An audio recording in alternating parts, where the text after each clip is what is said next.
Chapter 31, Fire in the Kitchen, 1. This chapter has been stolen from LoveLore novels. Please read from the original source.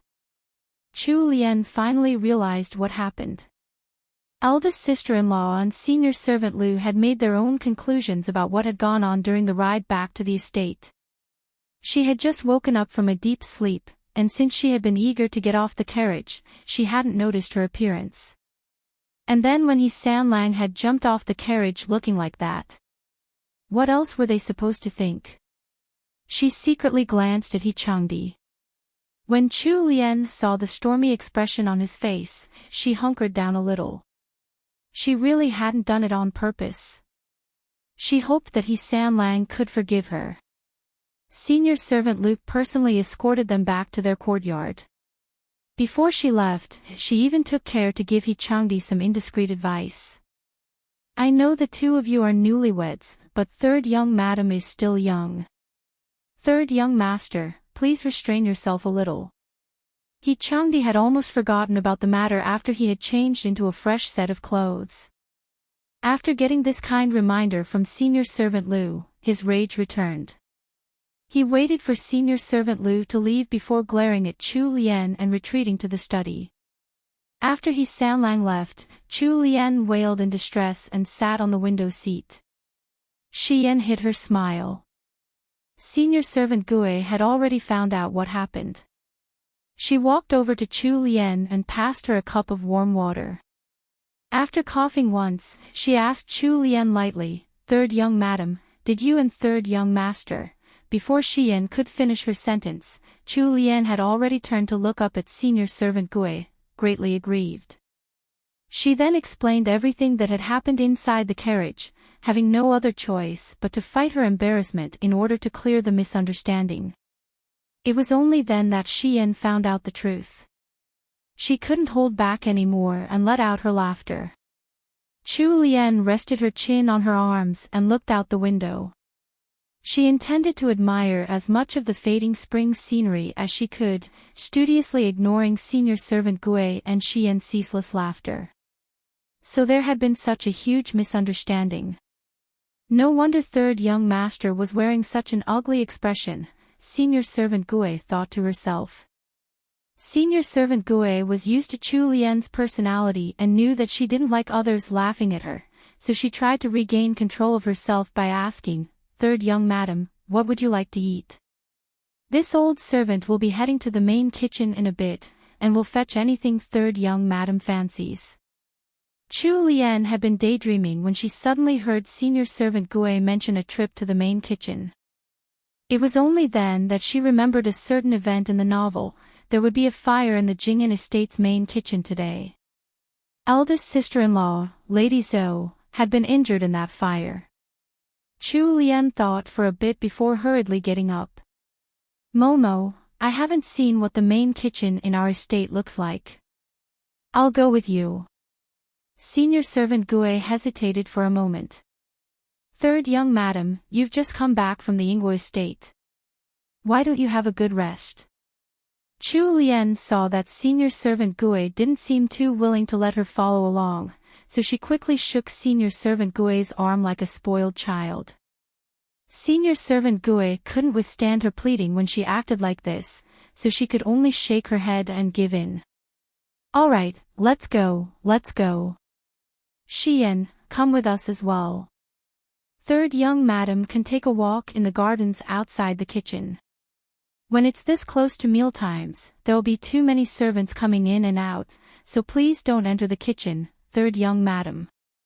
Chu Lian nodded and agreed before following senior servant Gui and Xian out to the main kitchen of the Jing'an estate. Google Tag. Command Push, Function, Google Tag. Display, div, gpt, add, 1505873300429-0. The main kitchen was located in a second-tier building in the west part of the estate. It took about 7 minutes to even walk there. Chu Lian was a little anxious, so she walked faster. It wasn't until they were close to the main kitchen and there was no sign of any thick smoke that Chu Lian heaved a huge sigh of relief. Senior servant Gue was wondering why third young madam seemed to be acting a little oddly. Since Chu Lian settled down when they were about to reach their destination, she didn't ask about her weird behavior. Third young madam, please wait in the garden. This old servant will come back to report to you after I take a look over there, senior servant Gue said, smiling as she spoke. Chu Lian nodded, and didn't forget to give her a reminder at the same time. Momo, go quickly. It's getting late. Senior servant Gue patted Chu Lian's hand to reassure her. She then headed for the main kitchen, using large strides to hasten her pace. Chapter 32, Fire in the Kitchen, 2. This chapter has been stolen from LoveLore novels. Please read from the original source. The garden was tastefully arranged. Beside the flower patches stood two fake decorative mountains, and next to them were a few sets of stone tables and stools fit for sitting. Not too far away was a small lotus pond, lush with verdant lotus leaves. Some water lilies had been planted near the edge, and 2 or 3 of them had already bloomed, perching delicate and white upon the green of their paths. It made quite the pretty picture. Xian brought Chu Lian over to rest on the stone stools. Third young madam, those white water lilies are really beautiful. Chu Lian wasn't in the mood for flower viewing. She was concentrating on searching for Lady Zhou's figure, which should be appearing on the road to the main kitchen any moment now. As expected, Lady Zhou eventually came hurrying over from beyond the begonia trees. Xian showed her doubts on her face. Third young madam, eldest young madam seems to have gone to the main kitchen as well. Chu Lian hurriedly walked over. Sister-in-law, sister-in-law. Lady Zhou, accompanied by a maidservant, paused for a moment and looked over. Sister-in-law, what are you doing here? Chu Lian could only lower her head, pretending to be bashful and slightly embarrassed. I came to see if there's anything to eat for tonight. Lady Zhou smiled upon hearing so. Although you're already a married woman, you're only 15 years old. It's normal to be a little peckish. Just tell eldest sister-in-law what you like to eat. Eldest sister-in-law will get the servants in the main kitchen to cook it for you. When Chu Lian turned to look towards the kitchens and realized that senior servant Gue hadn't come out yet, she quickly sent Xian to call her back. Eldest sister-in-law, you look like you were hurrying somewhere. Are you heading to the main kitchen too? Lady Zhou sighed. Mother isn't feeling very well today. She couldn't get up, even by late afternoon. I'm here to brew some medicine for her. Chu Lian furrowed her brows. The book hadn't mentioned that Countess Jingyin's condition would worsen today. However, she couldn't bother with it right now. Countess Jingyin still had a few more years of life in her, she wouldn't die today. Right now, the most urgent task was to stop Lady Zhou from entering the main kitchen. Seeing that Lady Zhou was about to go, Chu Lian hurriedly tugged on her sleeve. Eldest sister-in-law, how's mother now? What's her condition like today? Should we invite an imperial physician to check on her? Although Lady Zhou was in a hurry, seeing that her younger sister-in-law's face was full of worry, she couldn't leave her alone. She could only stop for a moment and explain everything to Chu Lian. When Chu Lian spotted Xian and senior servant Gue exiting together, it felt like a stone had been lifted from her heart. At the same time, the sound of a great explosion came from the direction of the main kitchen, and following that, the building was lit aflame. Although Chu Lian already knew that something was going to happen, she didn't know that it would be an explosion like this. For a moment, she was stunned and rooted to the spot. Lady Zhou, on the other hand, jumped in fright and quickly ordered her maidservant to call people from the outer court to put out the fire. She thanked her lucky stars that she had been talking to her younger sister-in-law here and hadn't entered the main kitchen. Google Tag. Command Push, Function, Google Tag. Display, div, GPT, add, 1505873300429-0. When she turned around, the first thing she saw was a teary-eyed Chu Lian. Lady Zhou's heart ached for her young sister-in-law. Chu Lian was still at a tender age. She had only gone to the kitchens because she was feeling a little peckish, but before she had even found a snack, a huge incident like this had happened.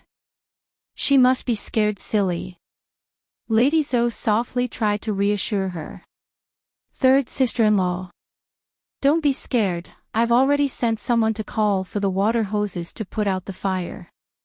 Those servants will be fine. It's dangerous here, why don't you head back to your own courtyard first? After saying so, she turned to face senior servant Gui and Xian who had just walked over. Why are you two still in a daze? Hurry up and send your young madam back to her courtyard for some rest. Chu Lian finally regained her senses and said, Eldest sister-in-law, I'm fine. Please be careful here. I'll go back first. She had just walked out from behind a fake mountain when she bumped into He Changdi, who had just rushed over from the inner court.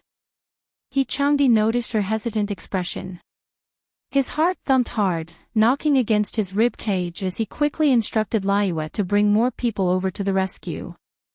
After remembering that his eldest sister-in-law had been injured in this exact great fire, He Sanlang quickly rushed over to Qingxi Hall. Chapter 33, High Evaluation, 1. This chapter has been stolen from LoveLore novels. Please read from the original source. Chu Lian was about to call out to him, but before she could, He Sanlang had already turned around, his face contorted into an angry mask. With quickened footsteps, he rounded the corner and disappeared. Senior servant Gui sighed when she saw this. Third young madam, let's head back to our courtyard first. Eldest young madam is here, so everything will be settled just fine. And after he saw the situation, third young master must have gone to the outer court for additional help as well. We should head back. Chu Lian puffed up her cheeks and frowned in the direction that He Changdi had disappeared in. She felt that He Sanlang had left in far too much of a hurry. Besides, it didn't seem like he had gone to ask for more help at all. Wasn't he heading in the direction of Matriarchy's Qingxi Hall? Never mind, she had already done her part here, and had indeed suffered quite a shock just now. It was probably better to go back and rest. On the other hand, with the speed he was going, He Changdi had quickly reached Qingxi Hall. The news of the fire hadn't reached Qingxi Hall yet. Currently, senior servant Lu was instructing two maidservants as they trimmed a few flower branches. When she saw He Changdi rush in like his pants had been set on fire, she hurriedly walked up to welcome him. Third young master, what's going on? Where's grandmother? He Changdi sounded extremely anxious. The matriarch is resting in her bedroom. Third young master, if your matter isn't too urgent, why don't you wait in the parlor for a moment? He Sanlang couldn't care less for niceties. He charged right into Matriarchy's bedroom. The moment he entered, he started shouting, Grandmother, quick, send someone to the palace with your token and request for an imperial physician. Matriarchy slept lightly in her old age. The moment He Changdi had intruded into her bedroom, she had already awakened. With the help of one of her personal maidservants, she sat up and leaned against the headboard to glare at this third grandson of hers. You're already a grown man, why are you still running around like a little brat? Who in our household has fallen sick? So sick that they need a token to summon an imperial physician. Is it your wife? It was clear that Matriarchy was in a good mood. Despite the rude wake-up call, she freely teased He Sanlang in her own gentle manner. By the time the maidservant helped Matriarchy put on a sleeveless outer coat, He Sanlang had already walked up to her in a few big strides, his brows locked together. When Matriarchy noticed the expression her grandson was wearing, she immediately turned serious. Something big must have happened. Sanlang, what happened to turn you into such a state? Enchanting sat by matriarchy's side and gripped one of her hands in his. Grandmother, the main kitchen in the inner court caught on fire. Eldest sister-in-law was injured. You have to send someone to request for an imperial physician, and we should ask for the best doctor there, head physician Liu. What? Matriarchy hadn't imagined that the matter would be so serious. She hurriedly called for senior servant Liu to retrieve the jade token, an item that signified her status as a ranked madam. With it, they would be able to send someone to the imperial hospital and ask for assistance. Matriarchy was so anxious that she wanted to get up. Her panic showed as she urged the maidservant by her side to bring her some clothes. Quickly, help me dress. I want to see how eldest young madam is. Google tag. Command push, function, Google tag. Display, div, gpt, add, 1505873300429-0. At this moment, Enchanting had finally calmed down. Grandmother, don't be too worried. When I passed by the kitchen, I already left someone in charge of the matter. It does no good even if you panic now, you might even hurt your body instead. Why don't you get up now, but wait here. Liu will come and report in a bit. Matriarchy had experienced many trials in her life before. She had only panicked due to her emotions going out of control. Upon hearing her grandson's reasoning, she slowly started to calm down as well. Sanlang, you've done well this time. You're finally able to take more responsibility on your shoulders. Enchanting was thinking of the sequence of events in his past life and hadn't heard Matriarchy's words at all. By this time, Matriarchy had already put on some more layers of clothes and was sitting at the head of the parlor. Enchanting sat by his grandmother, his eyes darkening as he thought of how to approach this topic. Matriarchy rubbed the prayer beads in her hand. Her eyes kept darting to the entrance, waiting with poorly veiled impatience for someone to come and give them news. Suddenly, Enchanting spoke up. Grandmother, I have something to request of you. Matriarchy turned to look at her youngest grandson, a little curious. Her grandson had been born with good looks, and had been raised in a noble family. Although he was smart, he lacked experience. But now it seemed like her grandson had grown up right after he had gotten married. He was a little more reserved, a bit more adult-like than before. When has my dear Sanlang started thinking about making requests of others? Hadn't it always been us pleading for you to do things in the past? Matriarchy spoke benevolently. Anyone who heard her would know how much she spoiled this grandson of hers. Otherwise, she wouldn't have specially entered the palace just to ask the Empress Dowager for a fertile Chu family bride for him. However, Sanlang had a severe expression on his face. Grandmother, if anything happens to sister-in-law, please don't let Chu Lian take her place in managing the household. Upon hearing Sanlang's request, Matriarchy was confused. She frowned, finding this very strange. What has happened to you, my dear child?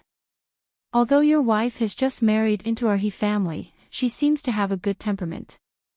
If your eldest sister-in-law has suffered some injury, she's the only healthy madam in our He family. Although she's young, grandmother is still here to guide her.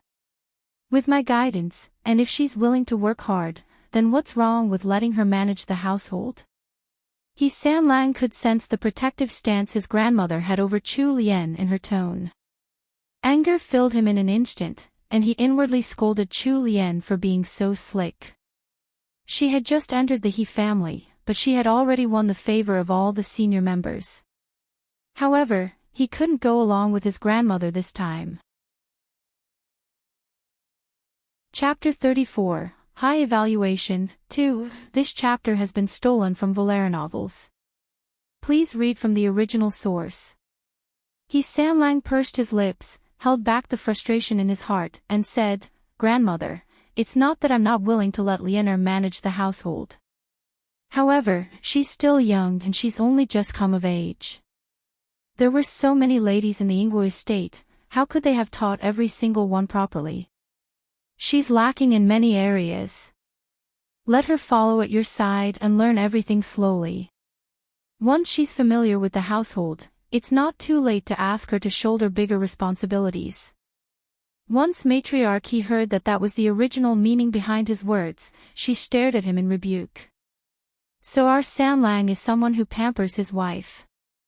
Well, you're right. Your wife is still rather young, she should come and learn by grandmother's side. Don't worry, grandmother won't forget about your wife. Grandmother must have been born to toil. I still have to worry over these things even when I'm already this old. However, there was some sense in what Sanlang had said.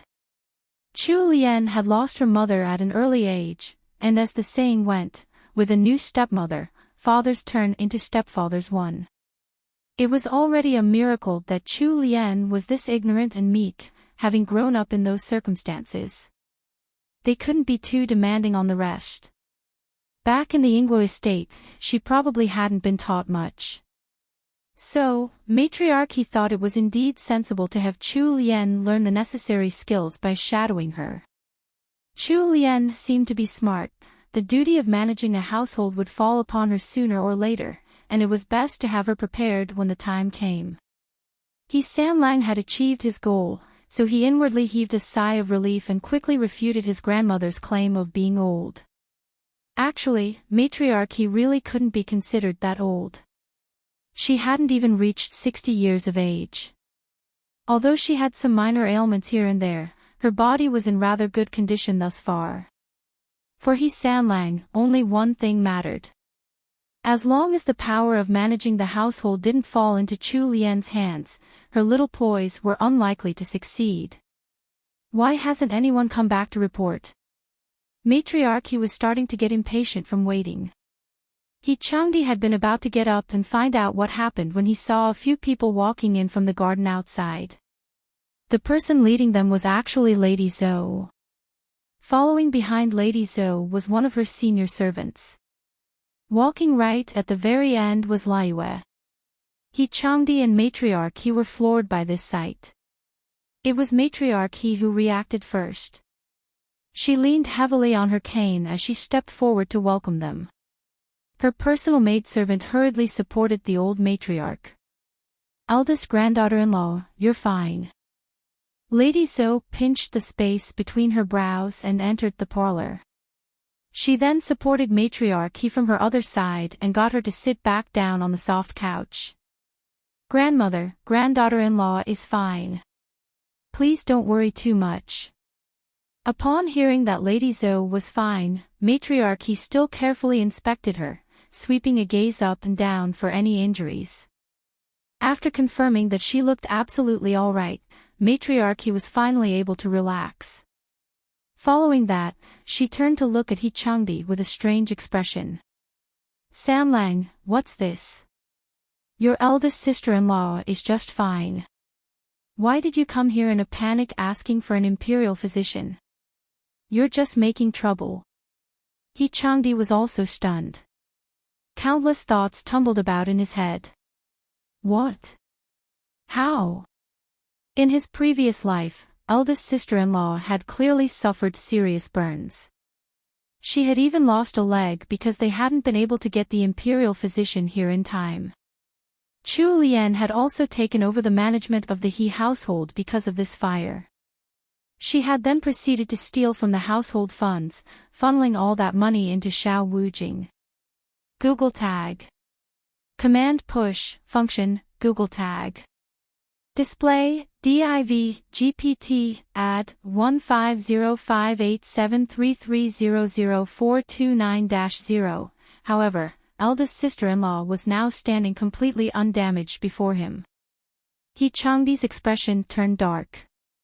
He pressed his thin lips together, speechless. Luckily, Lady Zhou reacted quickly. Grandmother, please don't panic. Lady Zhou took the teacup from a maidservant's hand and passed it to Matriarchy before she slowly explained. Granddaughter-in-law came here to report that the main kitchen caught on fire. Granddaughter-in-law was about to enter the main kitchen to brew some medicine for mother at the time. If I hadn't bumped into third sister-in-law on the gardens outside and chatted for a short while with her, granddaughter-in-law might have really been injured. Third brother must have heard the servants along the way mention that I had gone to the main kitchen, so that's why he thought that granddaughter-in-law was injured. When she finished speaking, Lady Zhou turned to Enchanting. Third brother, wasn't that what happened? Everything had been messed up. Enchanting struggled to maintain his composure and nodded towards matriarchy. Yes, grandmother. I thought that eldest sister-in-law was injured. Lady Zhou's reasoning made sense. Matriarchy nodded. How did the main kitchen catch on fire? Are there any casualties in our household? What's the situation like now? Liyue came up to report at this time. Reporting to matriarch, we don't know the cause of the fire yet. As it happened around mealtime, quite a few senior and junior servants, as well as the cooks, have been gravely injured. I'm afraid Cook Show isn't likely to survive the night. Matriarchy froze for a moment before sighing with great pity. At the same time, she addressed Liyue with an order. Inform the main steward. Tell him that he needs to find the cause of this fire, as well as take care of the injured servants. As for Cook Show, if you have the time, arrange a visit with her. After all, we've enjoyed the sweets she's made for so many years. It would only be proper to say a few words. Liyue hurriedly went off to obey the orders. Lady Zhou patted the back of matriarchy's hand in reassurance. Grandmother, please don't worry. What happened was just too sudden, there wasn't anything that could be done. We can only say that it was Cook Show's fate. Matriarchy held Lady Zhou's hand and patted her. Luckily you made it out all right. If anything happened to you, how would grandmother answer to Dalong and your two little girls? Thank goodness for Sanlang's wife. That girl carries fortune with her, she might even be our He family's lucky star. She's so young and you're her elder sister-in-law. Do take more care of her. Since she was talking to you in the garden, she must have seen the fire personally. She might still be in shock right now. Do visit her and take a look at her tomorrow when you're free. Lady Zhou warmly smiled. I understand. I heard that third sister-in-law likes brewing sincha. I have some good quality sincha with me, so I'll send some to her when I visit tomorrow. That's good. Matriarchy patted Lady Zhou's hand. Waves were churning in He Sanlang's heart as he listened to his grandmother and sister-in-law speaking. What? What was going on? How did that wicked woman get such a high evaluation in their hearts this time around?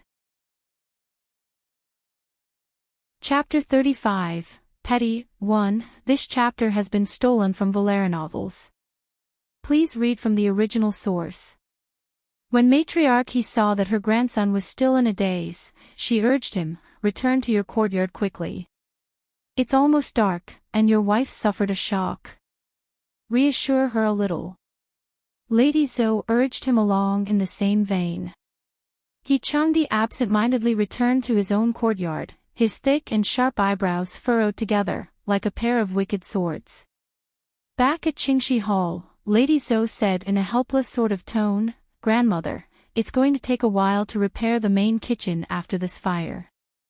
Granddaughter-in-law will instruct each branch of the family to take care of their own meals in their own courtyards for the time being. Matriarchy nodded. That's all we can do for now.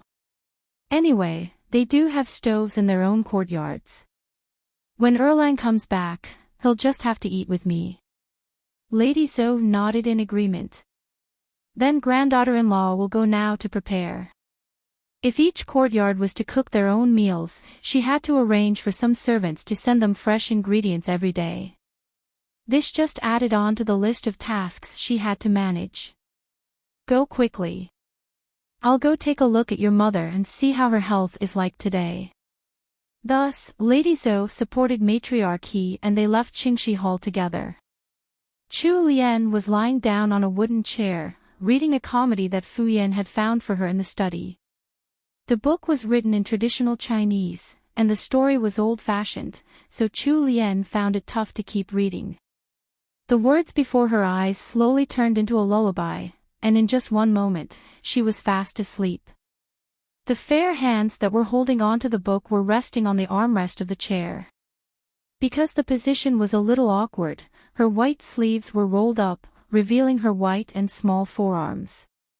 Under the orange light of the room, that fair white skin looked like warm jade, giving people the urge to touch it. Senior servant Gue was waiting outside.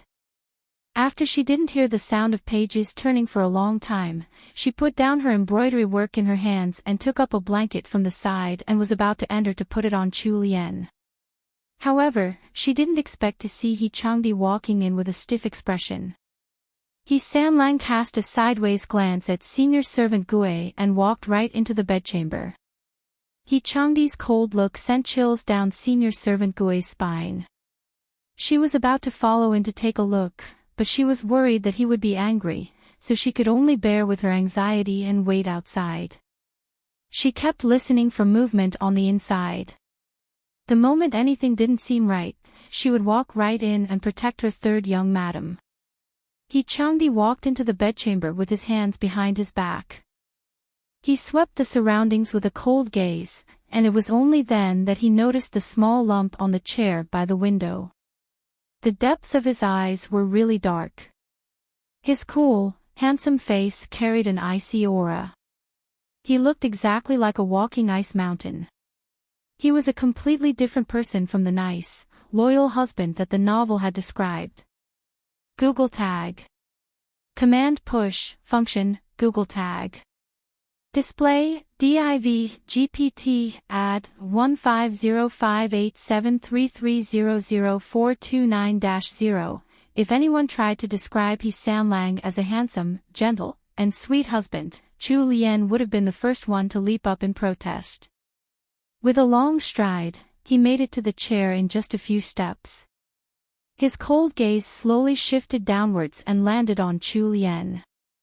Waves rippled across the surface of the frozen lake in his eyes unconsciously the moment that he saw the scene before him. A burst of emotion that shouldn't have existed suddenly rose up and coiled around him. The young girl who had just come of age was petite and soft-looking. Her head was pillowed on one arm. After sleeping on the chair, her black hair had already come loose, a few strands were lying on her slender, rounded shoulders.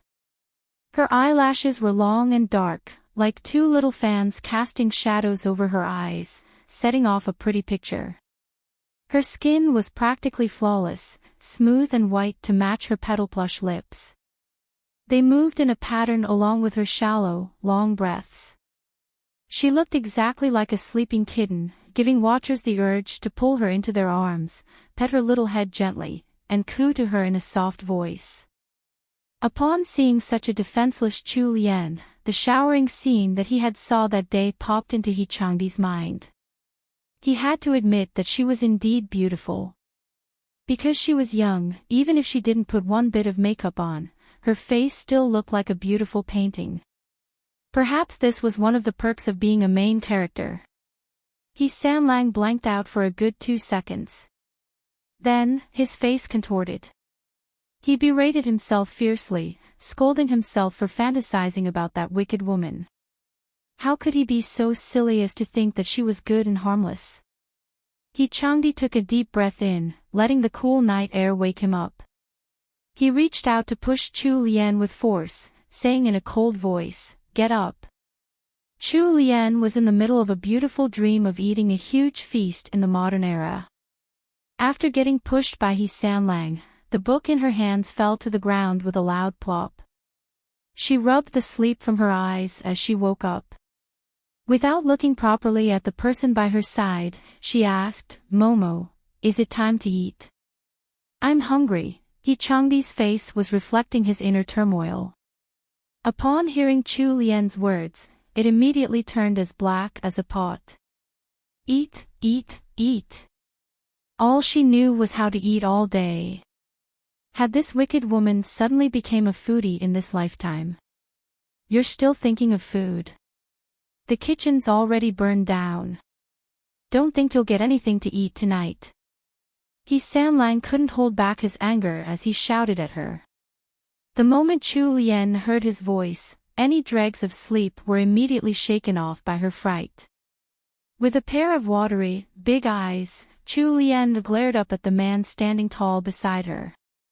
Her almond-shaped eyes were moist because she had just woken up. There was a faint blush on her cheeks.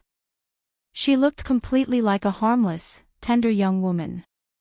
Even if someone listed off all the wicked deeds that she would come to do in the future, there would probably be a grand total of 0 who would believe them.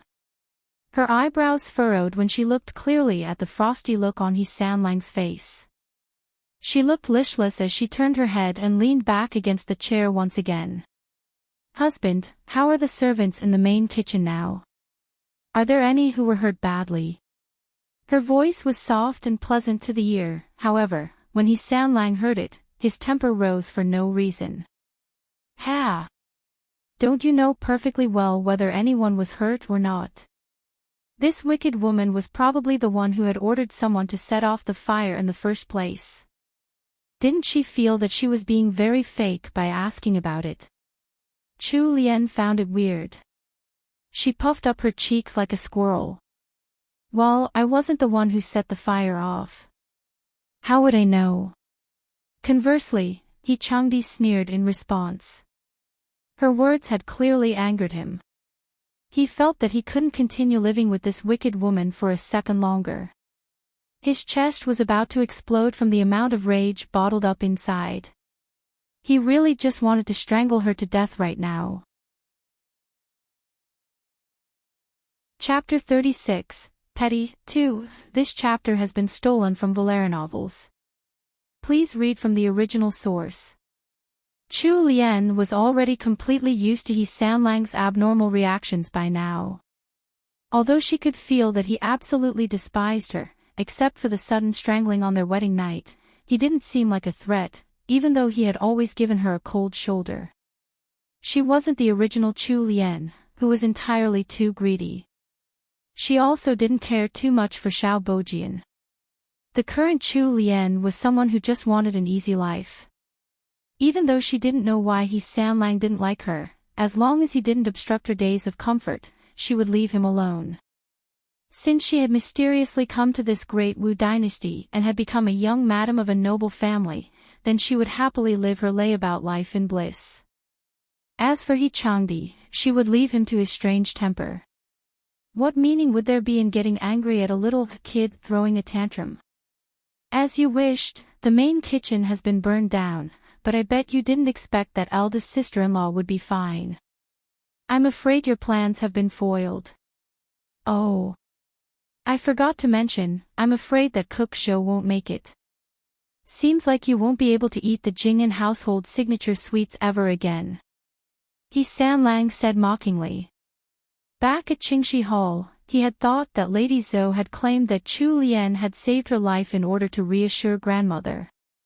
He would have never believed that the culprit behind the fire would save his sister-in-law unless he saw it with his own 2 eyes. Chu Lien shook her head slightly. She really didn't know what was going on in this guy's head. Geez, was he paranoid or what? She didn't even have the time to cook up some real good food. How would she have the time to plot and carry out a sinister scheme? Not to mention, this huge Jing'an estate had so many businesses under it. How could managing all of that be fun? She had no desire whatsoever to hold such a tiring post. Rather, she would leave that honor to sister-in-law. She had worked her pants off in her previous life. Now that she had gotten such a once-in-a-lifetime chance, she was just going to laze her days away. She didn't have to worry about hunting for a promotion, or paying mortgage. Even if she did nothing but cook scrumptious food and admire the scenery all day, she would still get a salary here. The salary was pretty hefty as well. Where else was she going to find such a perfect job?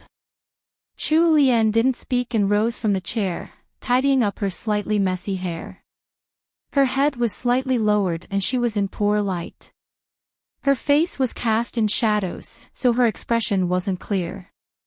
He Sanlang thought that he had finally gotten one over her, and she was only hiding her frustration.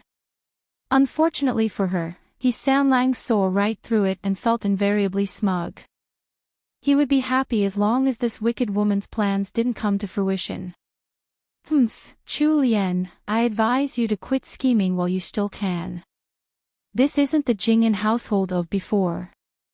Your foxtail is showing, you had better keep it tucked in, or else. He Changdi felt like he had gotten his point across, so he tossed his sleeves and walked away. Chu Lian stood up and watched him leave with her head tilted to one side. When she could no longer see his figure, she muttered to herself, that loony. Since when had she had a foxtail? She only wanted to pass her days in peace, make good food, and raise her standard of living. That was it. But here he was, threatening her for no good reason. Google Tag. Command push, function, Google Tag. Display, div, gpt, add, 15058733000429-0. Was he even human? That was just a waste of his godly looks. How petty. He Changdi coldly walked out of the bedroom, scaring senior servant Gue, who was waiting by the door. She hurriedly greeted him, but he didn't even glance at her as he left for the study. He had just entered the corridor when he saw his servant, Liue, leading two maidservants into the courtyard. He Sanlang stopped and asked, "Where are you going in such a hurry?" Upon hearing his master's tone, Liue knew that he wasn't in a very good mood. He didn't dare to dally and rushed to explain. The matriarch sent these maidservants over with dinner. After saying so, Liue moved aside, revealing the two maidservants, each holding an exquisitely decorated box of food. The mention of dinner made He Sanlang remember how Chu Lian's had immediately asked for food upon first waking up. His expression turned sour. "Send it all to my study," He Changdi coldly ordered. Liue gaped before asking in a whisper, "Oh, young master, you're not going to eat in the parlor?" The study isn't a place for eating." After Liue had finished speaking, he felt a sinisterly cold gaze land on his head. Thus, he hurriedly turned and instructed the maidservants behind him. "Didn't you hear, young master? Hurry up and go to the study." The two maidservants lowered their heads and exchanged looks.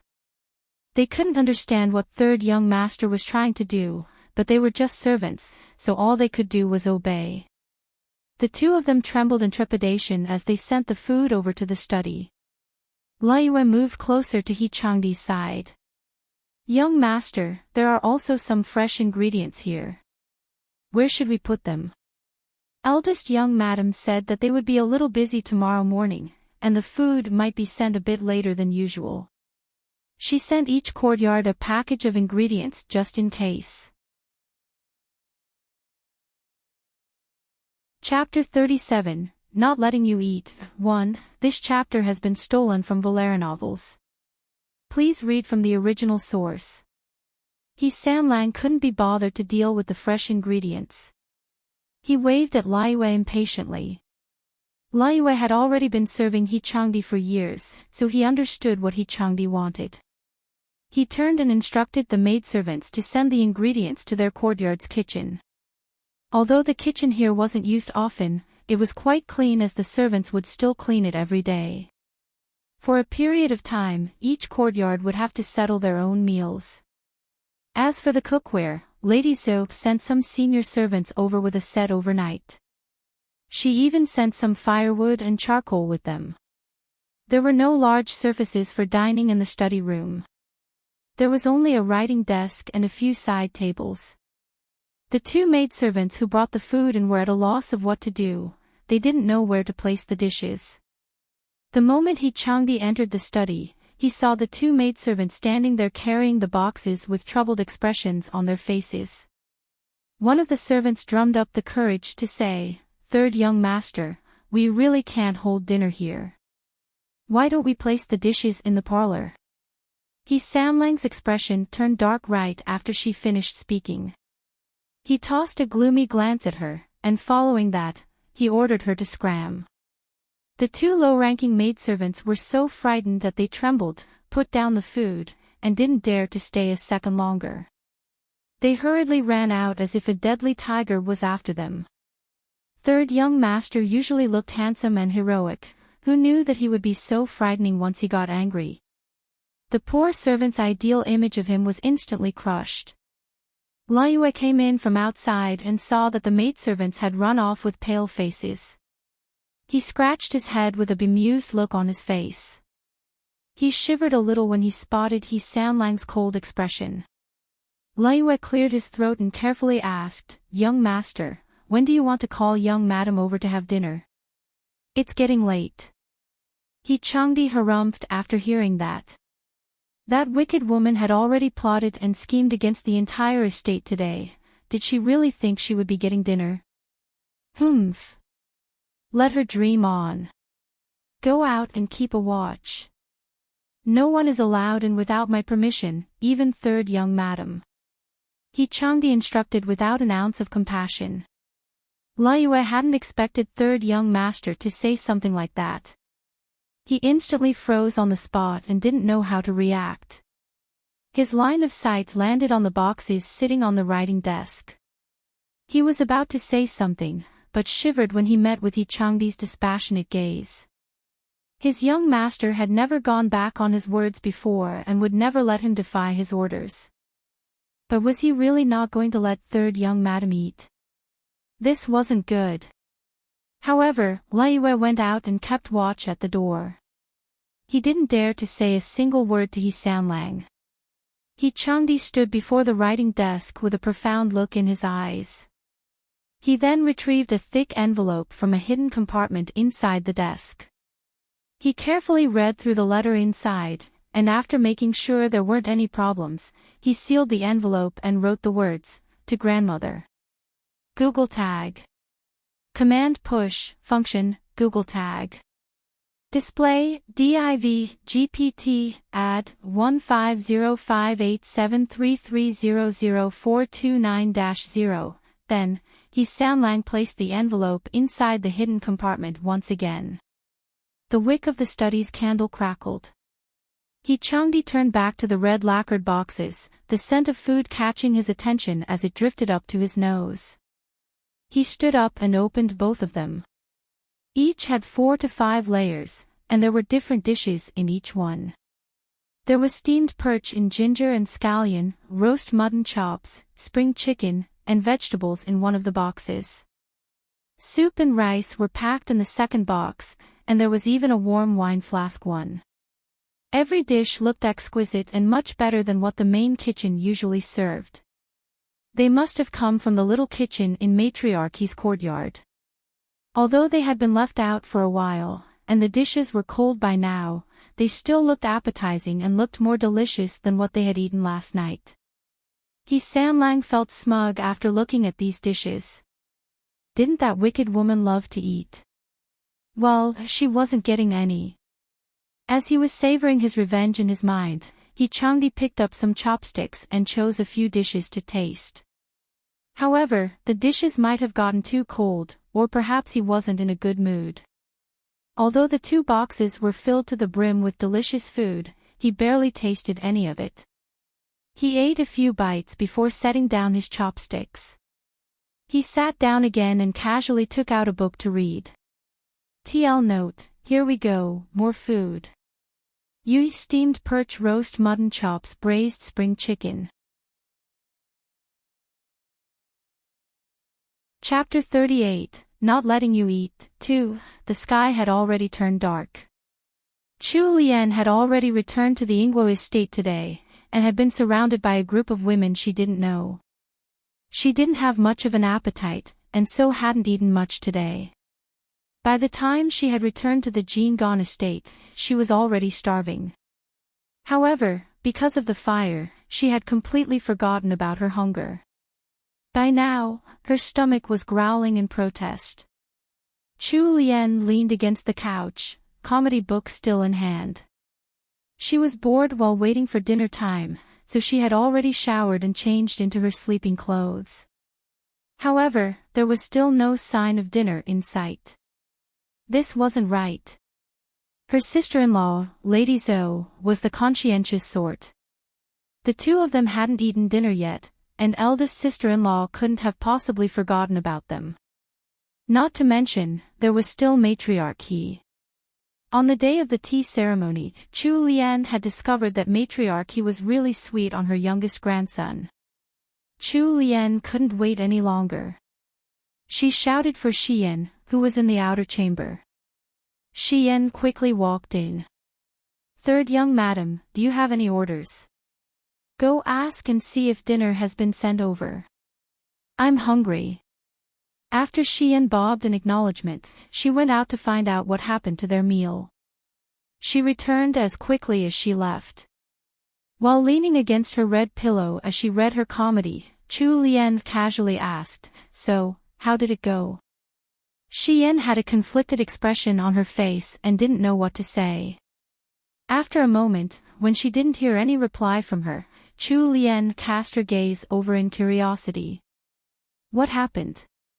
It was only then that Xian reported how Liyue had stolen their food delivery away. Xian felt aggrieved inside. How could third young master keep making things difficult for third young madam? He wouldn't even let her have a proper meal. She was faring even worse than in the Ingguo estate. Chu Lian gaped in astonishment, her black eyes shining and full of disbelief. She couldn't believe what she was hearing. San Lang was way too childish. So he wasn't going to let her eat at all. Was he trying to starve her? Chu Lian rolled her eyes and didn't think much of it. She didn't notice the aggrievement and unhappiness in Xian's eyes. "Xian, go to the study and ask third young master about it." Xian agreed and left with a gloomy face. Outside the study, Liyue felt like banging his head against the wall. He was forced to face the red-eyed maidservant as she complained about the unfair treatment of her mistress. "My dear Ancestor One, it isn't that I don't want to let you in, but I have my orders." After saying so, Liyue pointed in the direction of Chu Lian's bedroom and lowered his voice. "Young master said not to let anyone in, even if it's third young madam." Xian bit her lip as tears were about to fall from her eyes. What has third young madam done wrong, that third young master is treating her this way? Our madam is starving right now, and you don't seem to care at all. Liyue felt a headache coming on. "Miss Xian, I'm begging you, please don't make things difficult for me. I'm just a servant like you. How could I disobey my master's orders? My dear ancestor, he's trying to put Xian at a higher position to show that he's helpless right arrow curving left." Chapter 39, Providing for Herself, 1. This chapter has been stolen from LoveLore novels. Please read from the original source. Xian stomped her foot, feeling aggrieved.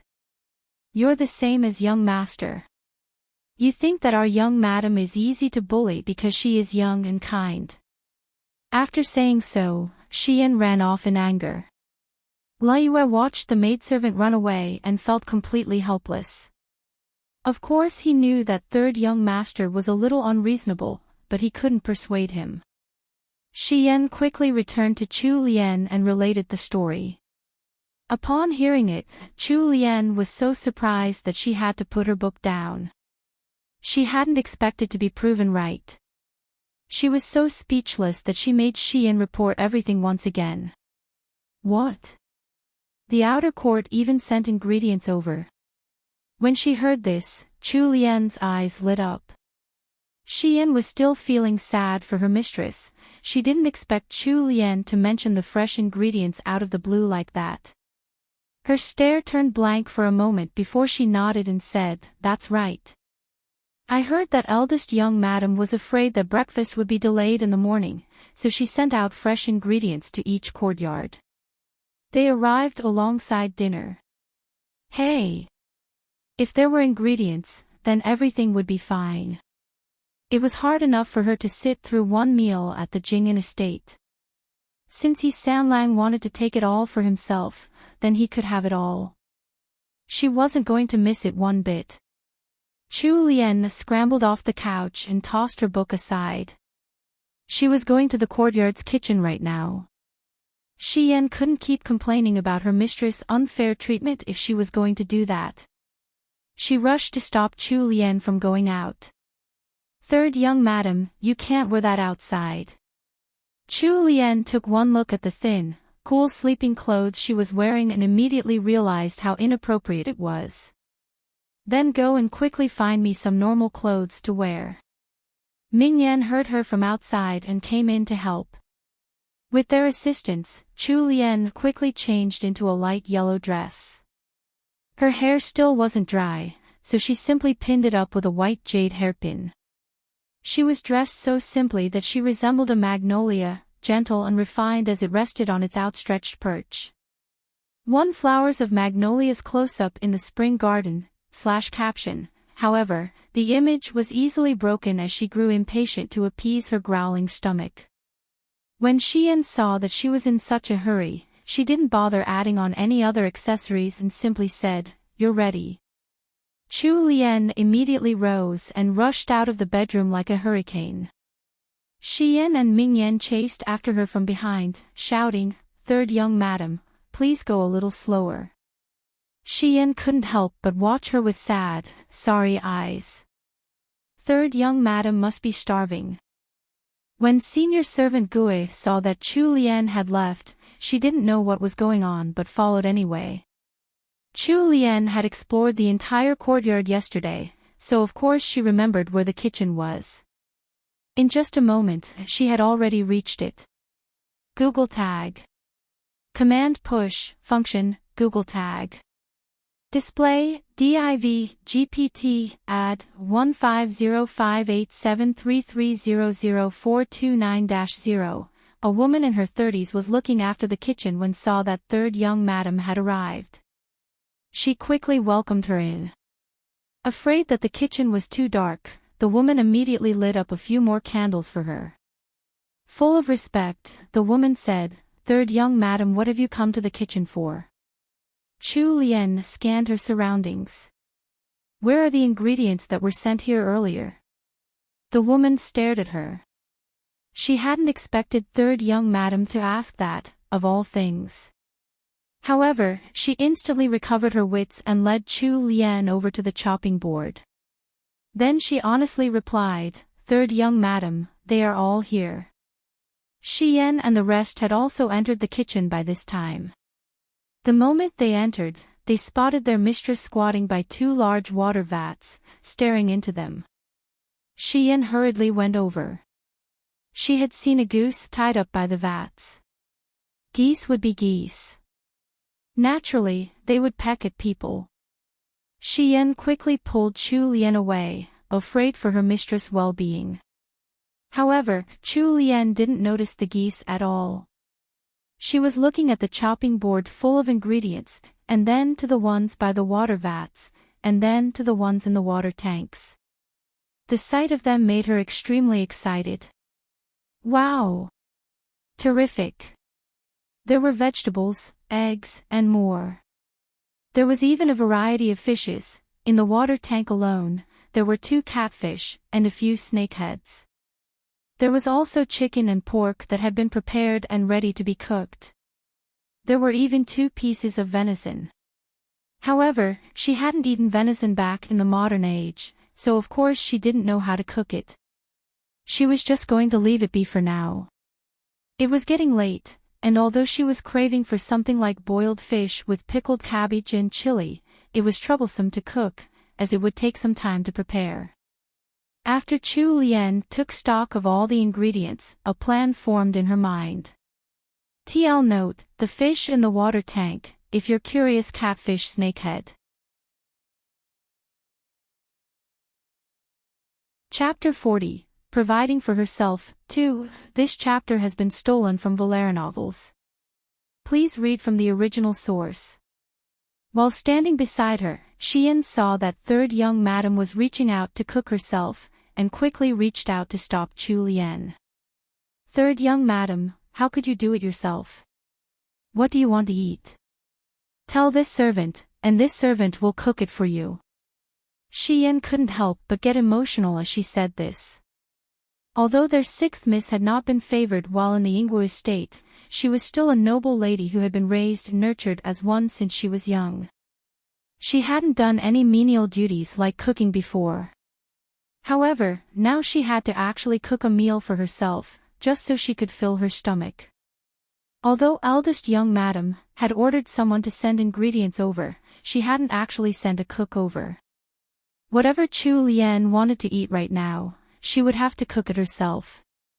Chu Lian saw that Xian was insistent on holding her back and understood that her current status meant that it wasn't appropriate for her to do such chores. She didn't care if she had to cook her meal herself, but she wouldn't know what rumors would spread if this matter got out of the courtyard. And so, she let Xian do the work as she micromanaged from the side. Xian couldn't handle it by herself and Mingyan went over to help. Chu Lian came to watch them from the side of the stove. She saw that all the common seasonings were there, however they lacked vegetable oil, chili, and various other sauces. However, it was enough to cook what Chu Lian wanted to eat. When she saw that Xian was about to simply throw the cut-up Chinese cabbage into the water, Chu Lian hurriedly stopped her. Xian found it strange. Third young madam, if we don't cook the Chinese cabbage like this, how else should we do it? In both the Ingwa and Jing'an estate, they prepared it exactly like this. Chu Lian didn't know what to say.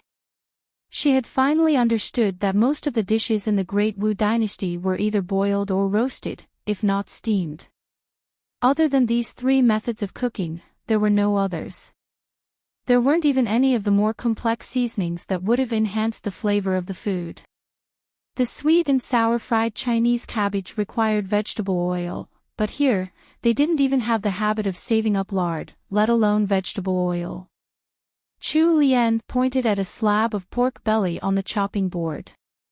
Mingyan, cut a chunk about half the size of your palm and slice them into strips as thin as chopsticks.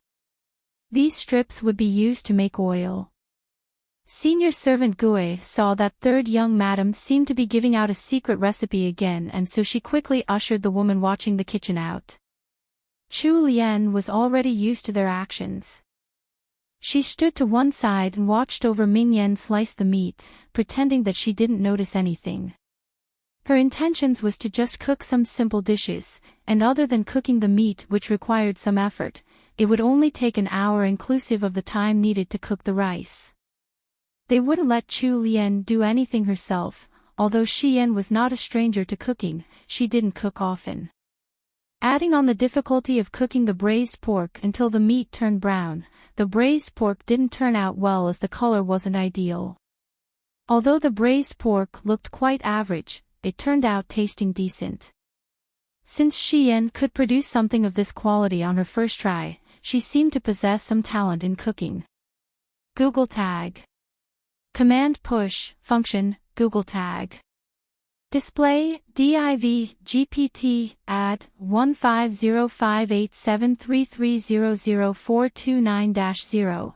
As they brought the dishes out of the kitchen, the surprise on Xian and senior servant Gui's faces took a while to fade. They didn't know that food could be cooked this way. Other than boiling, roasting, and steaming, you could actually pan-fry them in such a way. To think that it could turn out so delicious looking. Chu Lian was long past caring about their reactions, her stomach was rumbling. Hurry, I'm hungry. Bring it to the parlor and set up the dishes. Yes, madam. The servants behind her replied. The kitchen wasn't far from the study. On this summer night, there was a cool eastward wind blowing. The kitchen just happened to be upwind of the study. Liyue had noticed the movements from the kitchen early on, he had even tiptoed and looked in the direction curiously. Who knew that an extremely enticing aroma would waft along with the breeze after a short moment? TL note: hold on to your appetites, guys. This is one of my favorite dishes, Drool's braised pork belly. I hope you enjoyed the extra chapters for this weekend. I'm completely bowled over by your warm welcome for TMR. You will be back to the usual schedule of one chapter a day starting tomorrow. I usually post chapters around 9 a.m. GMT +8, which is 9 p.m. EST. TMR also has a discussion channel on Volari's Discord server. Come chat with me. 3. Chapter 41, Just Starved to Death. 1. This chapter has been stolen from LoveLore novels. Please read from the original source. That was a fragrance he had never smelled before. He couldn't tell what the smell was made of, but it was mesmerizing. Liyue had not eaten his dinner yet and was planning to bear with his hunger until his master went to sleep. Then, he would grab some dried foods to tide him over. However, a mesmerizing aroma just had to come wafting in with impeccable timing. All it took was 1 second and his stomach had already began to grumble. The kitchen was upwind and it was breezy tonight. The aroma drifted over continuously, and he had nowhere to hide from it. Smelling something so delicious on an empty stomach was practically the worst punishment he could think of for someone. Liyue saw that there were people moving around in the kitchen through the window. His eyes stared straight in their direction. He hated that his eyes couldn't simply stretch over and sneak through the window to see what third young madam was instructing her servants to do. Changdi was reading a book in the study. Since it was early summer, it was a little hot at night, so he left the windows in the study half opened. He had been immersed in reading his book. However, at some point in time, a particular fragrance had come drifting in through the window. It was strangely enticing. Although Sanlang had tried most of the delicacies in the Great Wu dynasty, he couldn't tell what kind of delicacy this scent was coming from. Only faint wisps of it had drifted into the study. However, it was the elusiveness of this scent that made it even more enticing. Changdi took a deep breath and turned to look at the 2 boxes of food left on the desk. He was wondering if he should eat a little more, but upon thinking of how they looked, he lost all his appetite. Forget it, he would bear with it for a little longer. Sanlang turned his attention back to the book and forced himself to concentrate. On the other side, Chu Lian was leading her maidservants, who were carrying the food, to the parlor. They happened to pass by the study on their way there. Liyue stared unblinkingly at the box in Xian's hands, almost drooling from the smell. Xian still remembered how Liyue had treated her when she had come to ask about dinner, so she rolled her eyes at him and kept her chin high as she walked past him.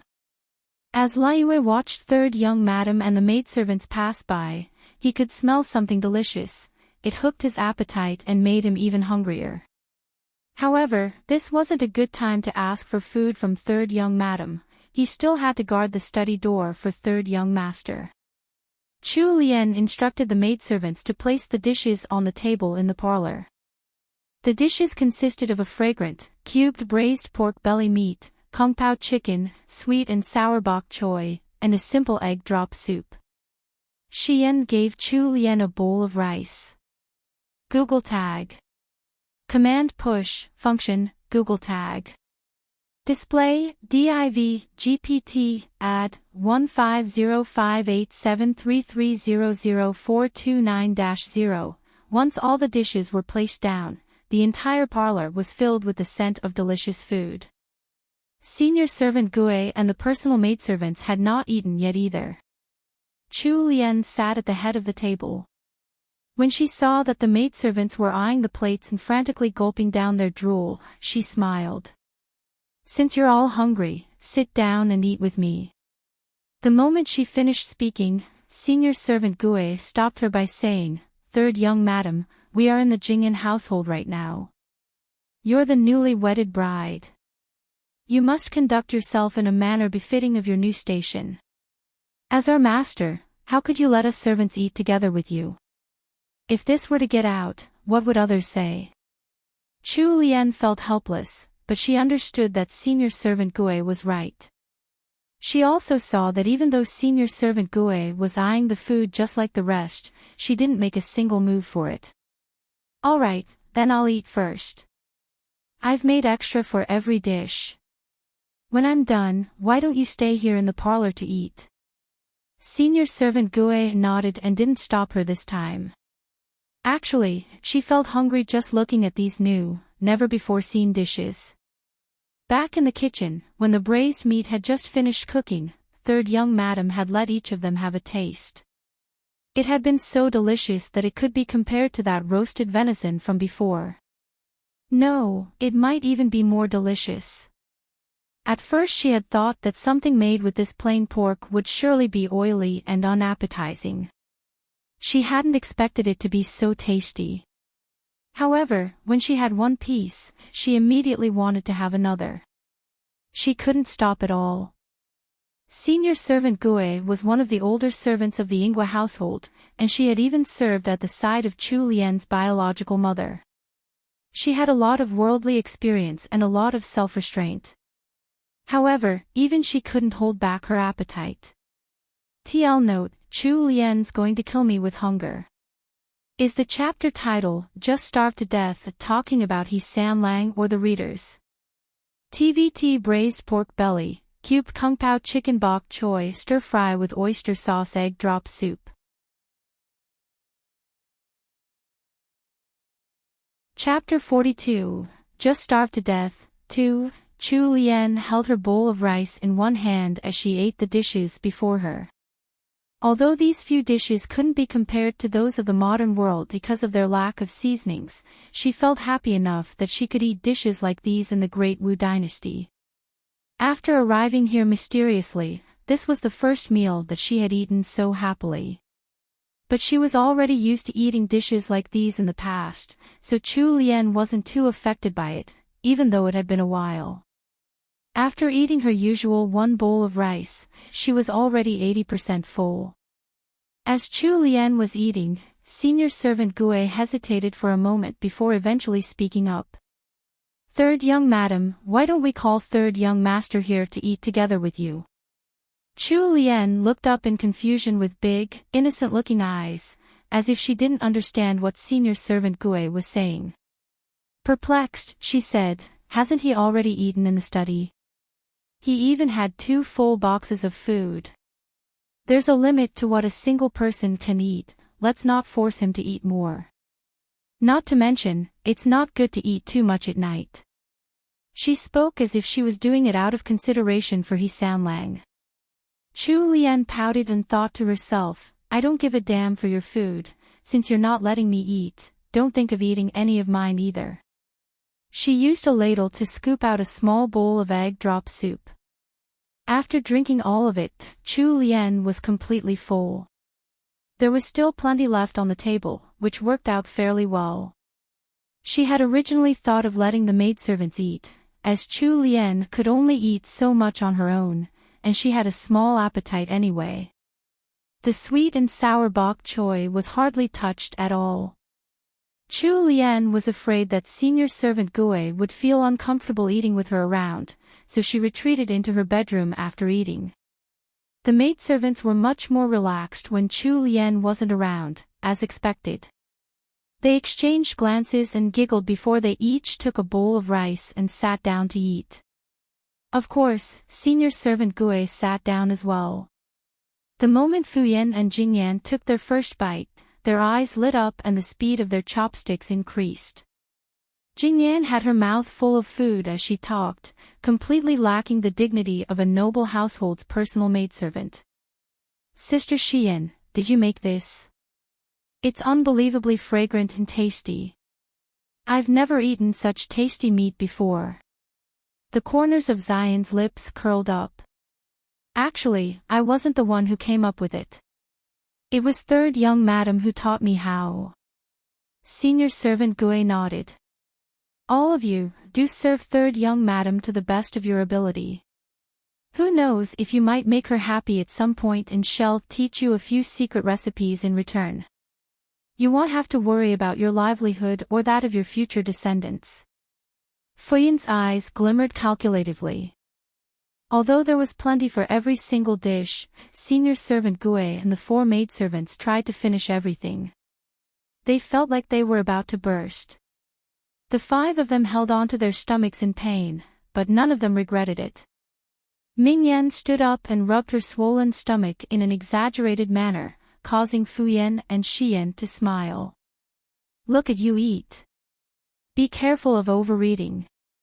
Senior servant Gui purposely tried to frighten Mingyan with a stern face. However, Mingyan wasn't fooled. Momo, it was just too delicious. Once I started, I couldn't stop. Senior servant Gui looked at the plates on the table. There were only a few pieces of meat and some soup left.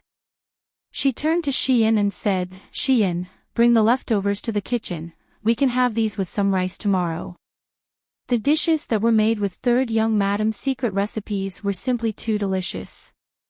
Senior servant Gui found it a waste to throw away even the tiniest scraps of the meal. Chapter 43, Just Starved to Death. 3. Xian happily took the leftovers to the kitchen. When she passed by the entrance of the study, she spotted Liyue staring at her with bright eyes. Sister Xian, do you still have any more food? Xian furrowed her brows and hid the boxes of food behind her. She raised her chin as she said guardedly, What are you asking that for? Don't tell me that you're not getting fed while serving third young master. He got 2 whole boxes of food.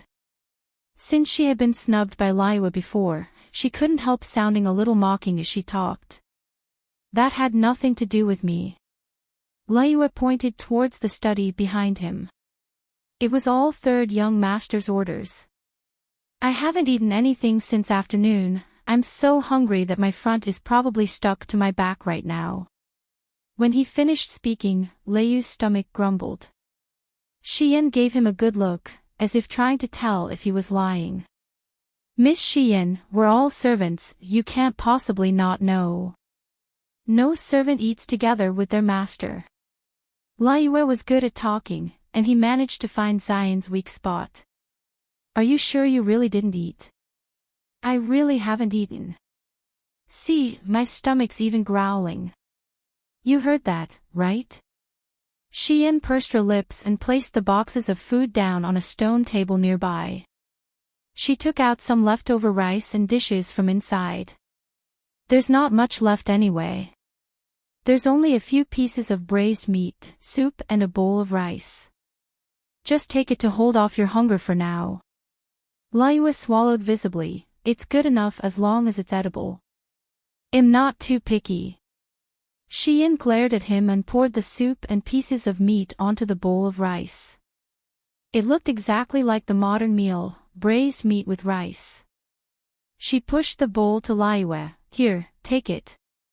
Remember to give the bowl and chopsticks to the old servant in the kitchen to wash when you're done. Liyue nodded furiously. Xian felt annoyed by his happy expression, so she took the boxes of food and quickly walked away. Those who have eaten braised meat would know that the gravy alone was delicious when poured over white rice. Liyue's nose twitched as he realized that the fragrance he had smelled before had come from this dish. What had Xian called it just now? That's right, braised meat. Liyue was really hungry by now. He squatted right at the entrance of the study with the bowl of food and gulped down the rice like a peasant farmer, with completely no dignity to speak of. Even so, he had never eaten such a comfortable meal before. For some reason, he just found this dish unbelievably tasty. He picked up a piece of braised meat with his chopsticks and watched it wobble before he stuffed it into his mouth. That amazing flavor spread on his taste buds. It was 100 times tastier than venison. Unfortunately, there was just too little braised meat left over. He finished it all in a few bites. It wasn't enough for him at all. Those darn maidservants were too greedy, they ate so much and left so little for him.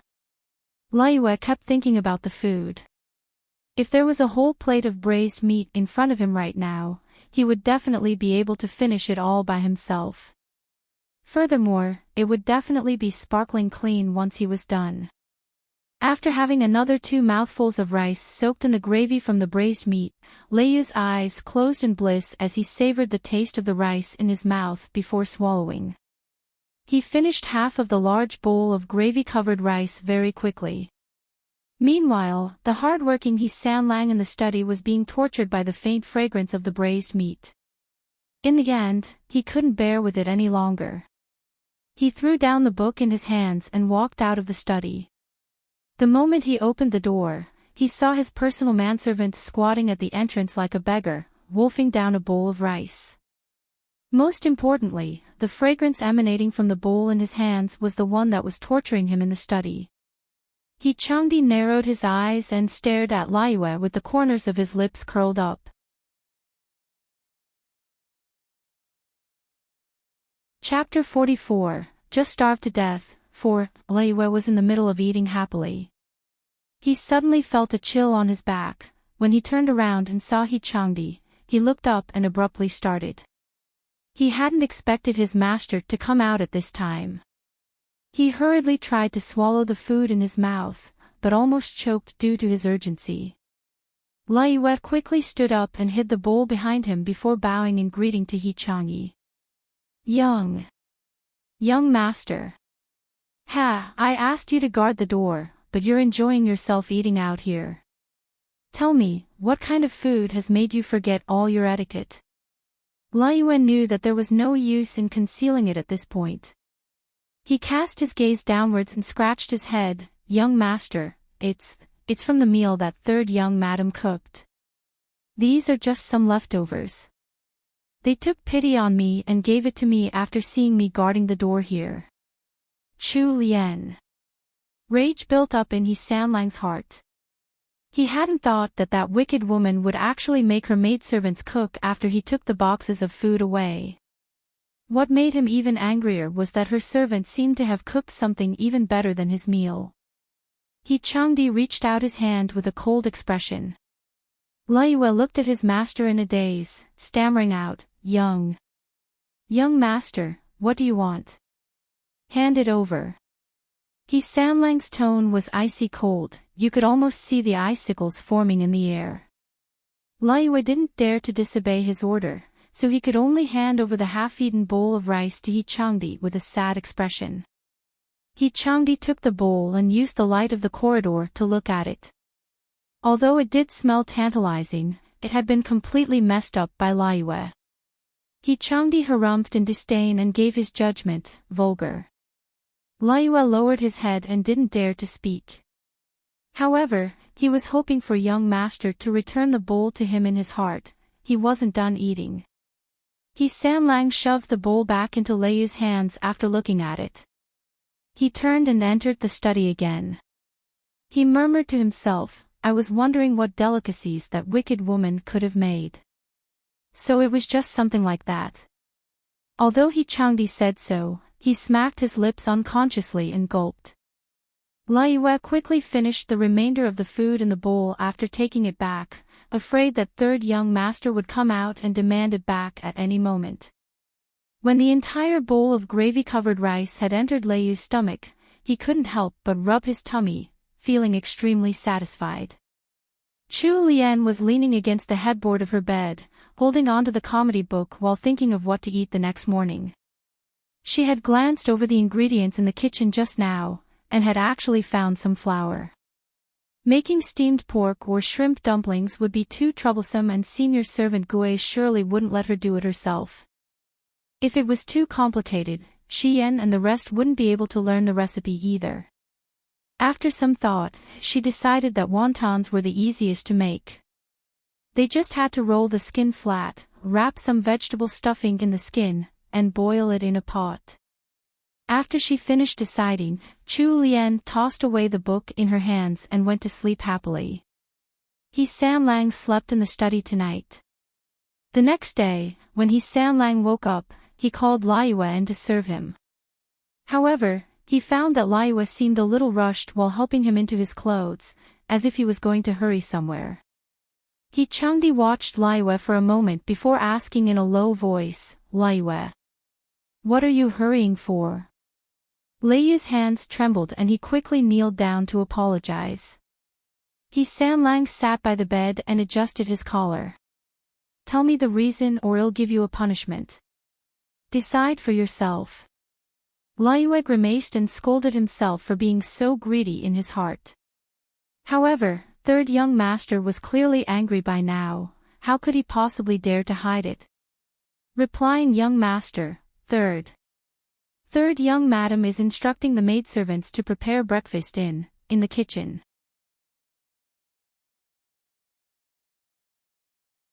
Chapter 45, Wontons, 1. He Changdi was momentarily stunned. He hadn't imagined that would be the reason for Leiyu's urgency. He pursed his lips and was about to admonish Liyue angrily, but then he suddenly remembered that faintly tantalizing aroma he had smelled in the study last night. Actually, He Changdi could imagine how tasty that dish must have been from the way Liyue had been wolfing his food down. Liyue was his personal servant and had been serving by his side since he was young. He had eaten plenty of delicacies in his life. If a picky eater like him liked something, it was probably really good. However, since Chu Lian had made the dish, his brain refused to acknowledge that fact. He Sanlang coldly snorted, got up, and refused to pay any attention to Liyue. He originally intended to head to the outer court, but when he caught sight of the busy kitchen out of the corner of his eyes, He Changdi abruptly changed his path and headed to the parlor. Senior servant Gue, who was in the middle of tidying up the parlor, suffered a shock and rushed to greet He Changdi. "Good morning, third young master." He Changdi's gaze swept across the room before he asked in a no-nonsense manner, "Where's your mistress?" Senior servant Gue looked down, but secretly glanced at him before replying in a soft voice, "Third young madam is in the kitchen." Preposterous. The house of Jingon isn't so poor as to have their third young madam cook her own meals. If this were to get out, what would other people think of us? Senior servant Gui's head dipped even lower upon hearing He Sanlang's rebuttal. She was rendered completely speechless. He Changdi harumphed. He sat down at the table and refused to leave. He was merely taking out his frustrations from yesterday night on senior servant Gue, since she was Chu Lian's most trusted steward. Senior servant Gue gave a pointed look to a young maidservant standing nearby, signaling her to pour some tea while she observed He Sanlang from the side. She found it strange that third young master was still calmly sitting here in the parlor. He was clearly unhappy with third young madam, so to avoid her, he should have already gone to the outer court, rather than sit here like he was waiting for something. He Changdi, left with nothing to do, looked around the room as he waited. Chu Lian's dowry was placed in boxes all around the parlor. The more he looked at them, the more he thought they were an eyesore.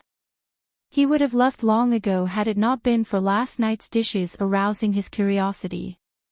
Meanwhile, Chu Lian had figured wontons were pretty easy to make, so she brought Shi Yan and Ming Yan to the kitchen early in the morning to try.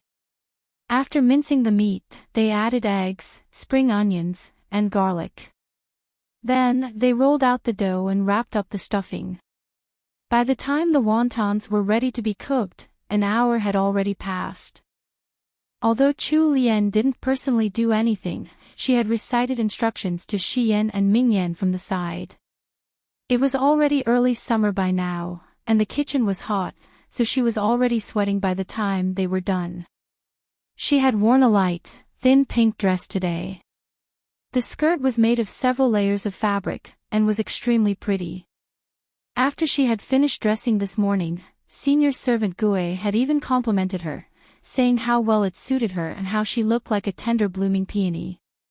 However, now that she had started sweating, the thin translucent fabric clung to her body, revealing the silhouette of her light pink undergarments. The thin straps on her shoulders were completely exposed. It was only when Chu Lian stood up that she realized the awkward state of her clothing.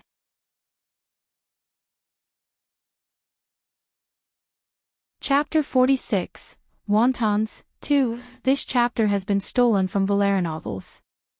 Please read from the original source. Chu Lian instructed Shi Yan and Ming Yan to bring the wontons to the parlor. She had even specially taught Shi Yan how to fry up some delicious scallion pancakes as a side dish to go with them. However, there was no vegetable oil, so they used the lard from the pork instead. Unfortunately, that meant it might taste a little greasy later. Senior servant Gue had told them that third young madam's recipes were all to be kept a secret, and ordered them to keep out any curious passers-by. While Chu Lian was cooking with the maidservants, the kitchen door was always closed. When they finally opened the doors and let a refreshing morning breeze blow in, the sweaty Chu Lian felt much better. Chu Lian wanted to return to her room quickly to change, so she couldn't help but increase her pace. However, when she reached the parlor, she spotted He Sanlang sitting there. He Sanlang raised his head the moment he heard footsteps. When he saw Chu Lian's state of dress, he blushed. Then, his expression turned ugly. Chu Lian froze for a moment before she strolled right up to He Changdi, a round fan in her hands. She blinked her big, beautiful eyes before asking, "Husband, why are you up so early?" He Changdi saw that her slender shoulders were practically exposed and, upon abruptly remembering that Liyue was also in the room, he quickly stood up and pulled Chu Lian by her thin wrists towards the bedroom. Upon receiving such rough manhandling, Chu Lian was so shocked that her eyes were wide open. She didn't even have the time to react. When they entered the bedroom, He Changdi carelessly threw Chu Lian's hands to the side. Then, in an equally frigid manner, he said, "Change your clothes." Chu Lian furrowed her brows and rubbed her reddened wrists. At his pointed remark, she looked down at her clothes. The fabric had turned sheer from her sweat. However, to someone like Chu Lian who regularly wore bikinis to the beach, this didn't seem immodest at all. Chu Lian inwardly rolled her eyes before looking back at He Changdi. Didn't this guy dislike her? What did it matter to him how she dressed? Furthermore, what was going on with him? Didn't he want her to change? Then why was he still here staring at her? Although she had a slender figure, she usually wore loose clothing that masked it. Now this translucent pink dress was doing exactly the opposite and exposing her curves. He Changdi was a little stunned. Chu Lian frowned and used the round fan in her hands to hide her chest. She glared at him. Then, she headed over to her closet and casually took another dress out. When she turned around, He Changdi was still standing by the folding screen with his hands behind his back. She pouted and said unhappily, "I'm going to change." "Get out." It was only then that He Changdi realized that he had been staring at her the entire time. Frustrated with himself, he turned around and left without another word. As Chu Lian was changing, she complained, he left pretty quickly. If he was a real gentleman, he should have left much earlier." Google tag. Command push, function, Google tag. Display, div, gpt, add, 1505873300429-0. He Changdi returned to the parlor, where Shi Yan and Ming Yan had already placed the freshly made breakfast on the table. Although there was an enticing aroma filling the room, He Sanlang didn't look at the food and instead gave Liyue a pointed look, ordering him out. When Liyue left, He Sanlang finally sat down. He was staring so intently at the food that Ming Yan automatically scooped a serving of wontons for him. She poured some vinegar onto it before passing over an exquisite little spoon as well. He Changdi hesitated, but he still took it. Then, he stared at her. There was so much pressure in He Sanlang's gaze that Ming Yan trembled and couldn't speak. "Third young master, these are the wontons that third young madam taught this servant to make. Next to it are some scallion pancakes. Third young madam said that you have to eat the wontons with vinegar and finely chopped spring onions. Third young master, why don't you try it first?" He Changdi appeared completely unmoved by Ming Yan. His cold exterior didn't betray the depth of the astonishment he felt inside. TL note, some readers were wondering why He Changdi is sometimes referred to as He Sanlang, and I realized some people might have missed the extra footnotes, which look like floating numbers. Excerpt from Chapter 1. You can click on them and that will bring you to the explanations at the bottom of chapters, below the next chapter button. Footnote from Chapter 1. Clicking on that blue arrow will bring you back to the floating number.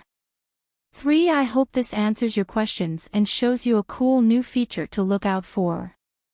You can also browse through the previous chapters and check out any extra notes you missed. I spend a lot of time researching and writing notes for the foreign terms or culture that I think require more explanation, so I'd be happy if you could take a look at them and understand more of the cultural nuances in the story. Love, thanks for reading that long note. W. Now back to our food porn. Scallion pancakes are delish. 3 wontons in soup. Scallion pancakes with sauce.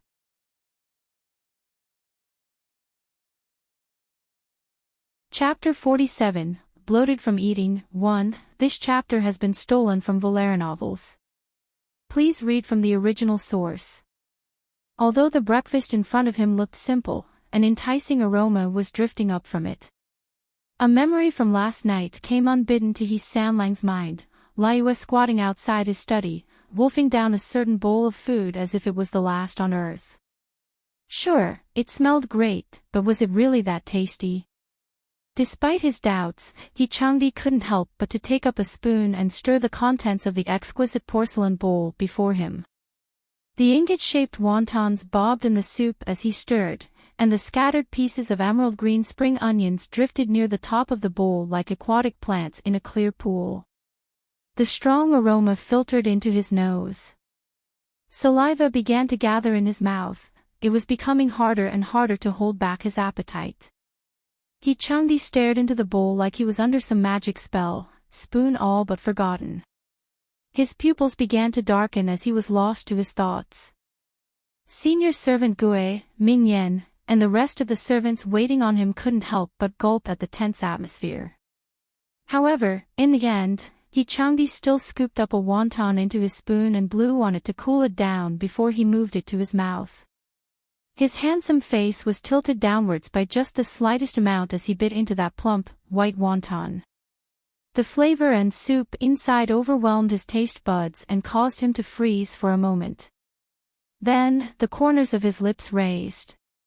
He Sanlang's gaze contained a swirling mixture of emotions. As his dark lashes cast a shadow over his eyes, no one noticed the glint of doubt that flitted through his gaze. After eating 2 wontons, he pointed towards the scallion pancakes sitting off to the side. His dining etiquette was impeccable, and his motions graceful.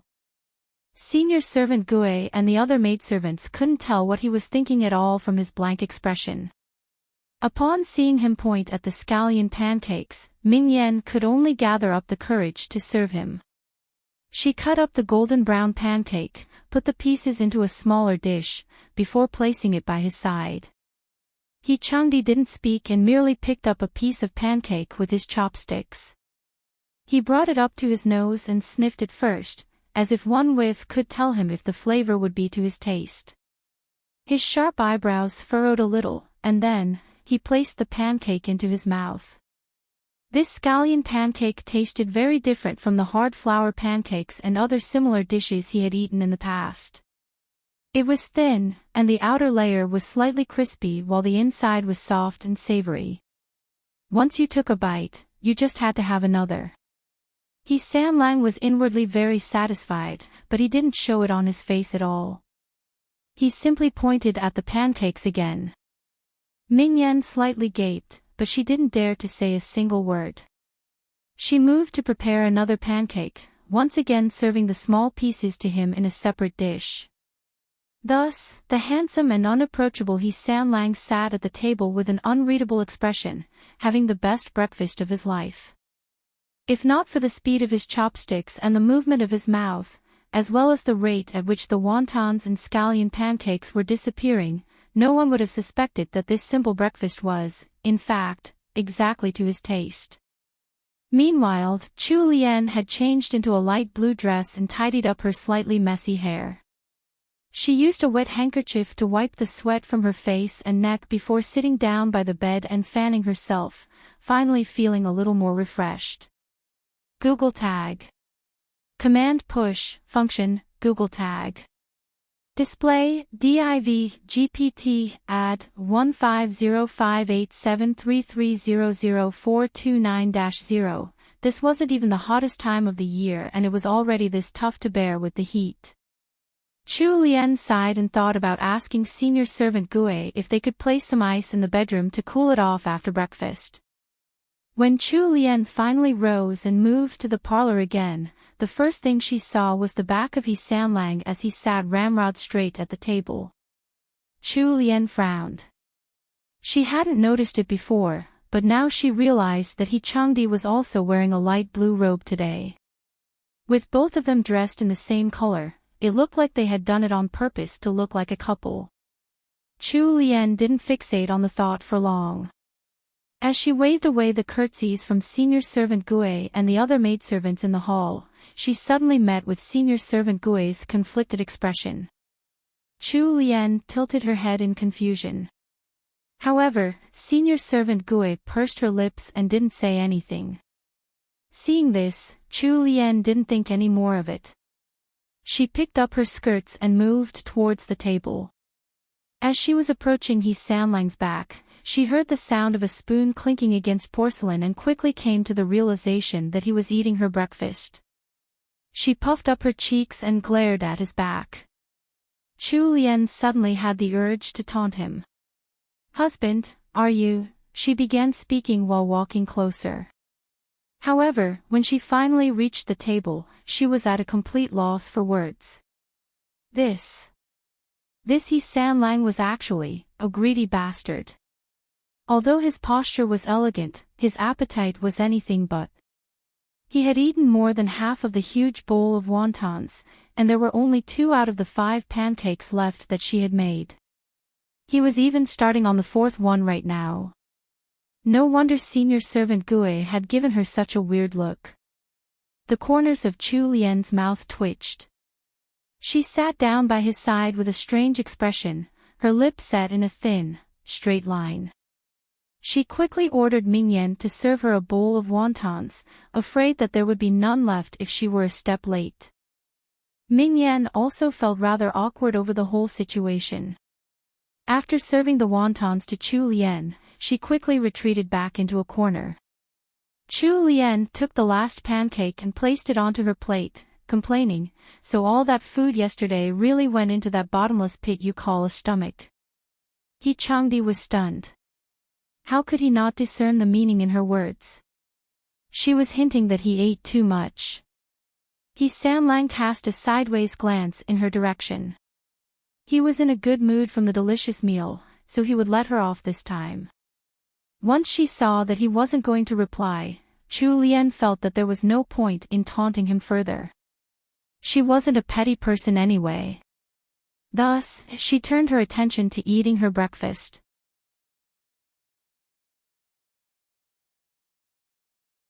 Chapter 48, Bloated from Eating, 2. This chapter has been stolen from LoveLore novels. Please read from the original source. In the time it had taken to change her clothes, the wontons had cooled down significantly, and it was just the right temperature to eat now.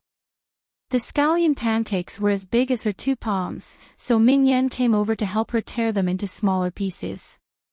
However, Chu Lian stopped her. It was third young madam who had taught her how to make the pancakes, so of course, there was no one who understood them better. Mingyan quietly retreated behind third young madam. There was a small dish filled with an unknown sauce and shredded radish on the table. Chu Lian took a small spoon and poured half a spoon of the sauce onto the golden pancakes. Then, she picked up some shredded radish and placed them on top. It was only then that she folded up the pancake and took a bite. The couple sitting at the table didn't speak to each other, they simply ate their own dishes in peace, or so it appeared. Actually, He Changdi was watching Chu Lian's actions out of the corner of his eye. He was baffled by her pancake-eating technique, which he had never seen before in his entire life. He Changdi turned his gaze back to the original serving plate, but unfortunately, it was empty. The look in his eyes was deep and carried traces of disappointment. Chu Lian was so focused on eating the pancake on her plate that she didn't notice He Sanlang's expression. She hadn't been able to find a proper vegetable oil, and the quality of the flour here wasn't as good as back in the modern era, so the scallion pancakes weren't as tasty as she remembered. Chu Lian didn't like to eat oily foods, so she couldn't help wrinkling her brows as she ate. He Sanlang, who was watching her every move, noticed the change in her expression. Indignation on behalf of the pancake filled him to the brim. With jade chopsticks in hand, He Changdi turned his attention back to the remaining pieces on his personal serving dish. After a moment of pause, he picked one up and reached out to dip it in the small dish of sauce, placing the piece of pancake in his mouth directly after. It was much tastier than eating the pancake by itself. Although the sauce was a little salty, it also tasted fresh somehow. He had no idea what the sauce was made of. After learning the merits of this new technique, He Sanlang ate a few more pieces all in one go. When he ran out of pancake on his plate, he sent Ming Yen, who was awaiting orders at the side, a meaningful look. Ming Yen trembled under his gaze. She hurriedly lowered her head and tried to erase her presence, even her breathing became lighter. Chu Lian was focused on polishing off the wontons in her bowl and hadn't noticed his little actions. However, she wasn't able to finish off the last piece of scallion pancake. After eating half of it, she placed it back onto her plate. Seeing that Chu Lian had pushed her bowl away and was looking like she was full, Ming Yen quickly brought her a warm handkerchief to clean her hands. Google Tag. Command Push, Function, Google Tag. Display, div, gpt, add, 1505873300429-0. Without waiting for Chu Lian to take the handkerchief from Ming Yen, He Changdi tapped on the surface in front of her and uttered a low command. Finish it. Chu Lian. She looked down at the last piece of pancake on her plate. It was a little cold by now, and it definitely wouldn't taste as good as when it had been freshly made. Chu Lian thought it looked utterly unappetizing and wasn't willing to eat it at all. What was up with this He Sanlang? It was bad enough that he wasn't willing to talk to her, but at least whenever he did, she could just act like she hadn't heard anything. However, now he was even trying to control her meals. She hadn't forgotten that he had purposely taken away her dinner yesterday. I'm not eating that, I'm already full. Actually, He Changdi wasn't trying to stop her from wasting food. It was just that leaving such a delicacy uneaten was equivalent to a grave crime in his eyes, so he refused to sit by and watch Chu Lian commit such a sin. Finish it. There are many people who don't even have the chance to eat such good food. Chu Lian furrowed her brows, starting to feel annoyed. It was just a single piece of scallion pancake. What did it matter if she couldn't finish it? Did she absolutely need to force herself past her limits and make herself uncomfortable just to finish that one piece? I said I'm not eating it. If you want to finish it yourself. By now, senior servant Gue and the other maidservants were already wearing a set of strange expressions. Before they could properly recover, an even stranger scene began to play out before their very eyes. He Sanlang didn't continue forcing Chu Lian to eat the remaining pancake.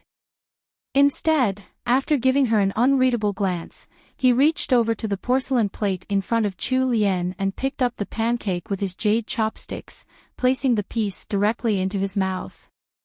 The pancake was a little cold and wasn't as delicious as the rest he had eaten earlier. However, the taste of the sauce and the shredded radish on the pancake was even stronger. He Changdi finished Chu Lian's leftover half in just a few bites. His sudden action caused Chu Lian and everyone else in the room to freeze and stare. Chu Lian looked at him with a weird expression. Wasn't this guy disdainful of her? How could he just eat her leftover food without any care at all? She must be seeing things. It was only after he had swallowed the last bite of pancake that Sanlang finally realized what he had done. His originally cold expression stiffened. With one glance toward the wide-eyed Chu Lian, Sanlang quickly stood up and tossed out, "I'm going to the outer court," before striding out of the room. Chu Lian turned to watch him as he left. For some reason, he seemed like he was running away. Sanlang quickly stepped out of his courtyard and only slowed down when he finally reached his study in the outer court. There, he took the time to rub his stomach gingerly. Sanlang froze. It began to dawn on him that he had somehow lost his usual restraint on his appetite, and had actually eaten too much.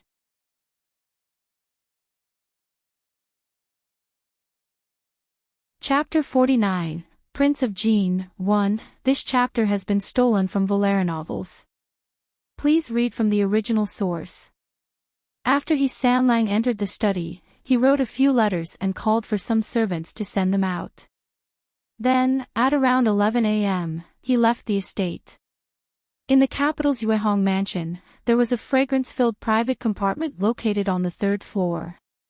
Inside was a man dressed in an azure brocade robe leaning against a soft sofa. He was playing with 2 jade marbles, approximately the size of a dragon's eyes, in his hand. When the marbles collided, a beautiful, crisp clink would resound. His long, dark hair was draped loosely over his shoulders, like ebony silk floating atop the surface of a spring. Its smooth, sleek appearance was practically begging to be touched. Anyone would want to feel the soft, silken sensation of the strands sifting between their fingers and brushing against their palms. The man's features were absolute perfection. Paired with his fair skin, he didn't lose to Sanlang at all in looks. The man was resting on one of the armrests of the sofa, his other hand playing with the 2 jade marbles. His head was turned to look out the window next to him, where he watched the people moving about on the street below Yuehong Mansion. When the door creaked open, the man turned his head, letting the light from the window shine on his face. Had a stranger been in the room with him, they would have definitely gasped in surprise. This man adorned in brocade fabrics had eyes very different from most people. His light azure pupils resembled a piece of glass, clear, but emotionless. When these extremely light pupils, so light that they were nearly non-existent, swept towards the person entering the room, a trace of emotion finally rippled across their depths. The corner of the man's mouth raised a little in the semblance of a smile. "Mr. Newlywed, pretty Sanlang, how could you bear to leave your sweet wife?" Changdi directed the bottomless depths of his own pupils at the man before him. The only thing he felt in his heart was an endless amount of exasperation. He took a few steps forward before bending at the waist in a bow. "Prince Jin." A glint flashed through the prince's azure pupils. His brows drew together, and he stopped playing with the marbles in his right hand. "Audi, too, did you get up on the wrong side of the bed today? Or did you suffer my sister-in-law's wrath?" Prince Jin asked, finding that his friend was acting strangely.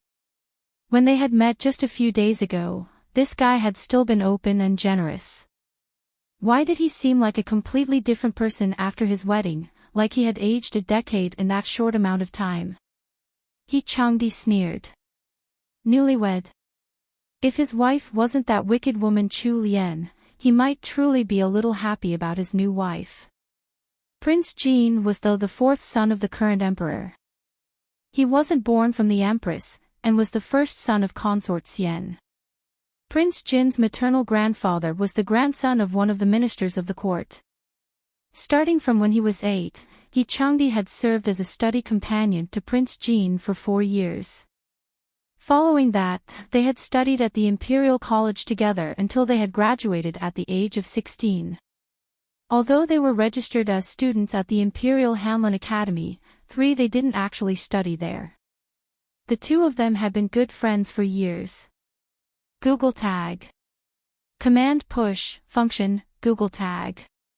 Display, div, gpt, add, 1505873300429-0, Thus, without waiting for Prince Jean to excuse him from standing on ceremony, Sanlang moved forward and took a seat opposite the prince.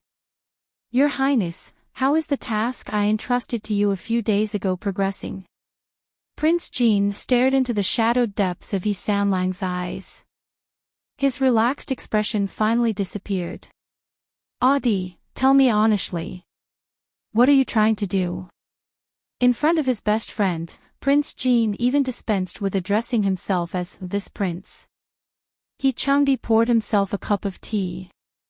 It had most likely been brewed by one of the tea masters here in Yuehong Mansion at the time of Prince Jin's arrival. A while had passed since then, and the tea had turned slightly cold, its various spices all a jumbled mix. Instead of a proper cup of sencha, it was now just some rancid water with strange flavors. He had originally been a little thirsty, but upon seeing such a cup of tea, he lost all desire to drink. He abruptly thought of that wicked woman back at the Jing'an estate, who loved to show off her sencha brewing skills. Somehow, he hadn't seen her brew a single cup of sencha personally since their wedding day. Even the refreshments served in the parlor had become just simple clear water.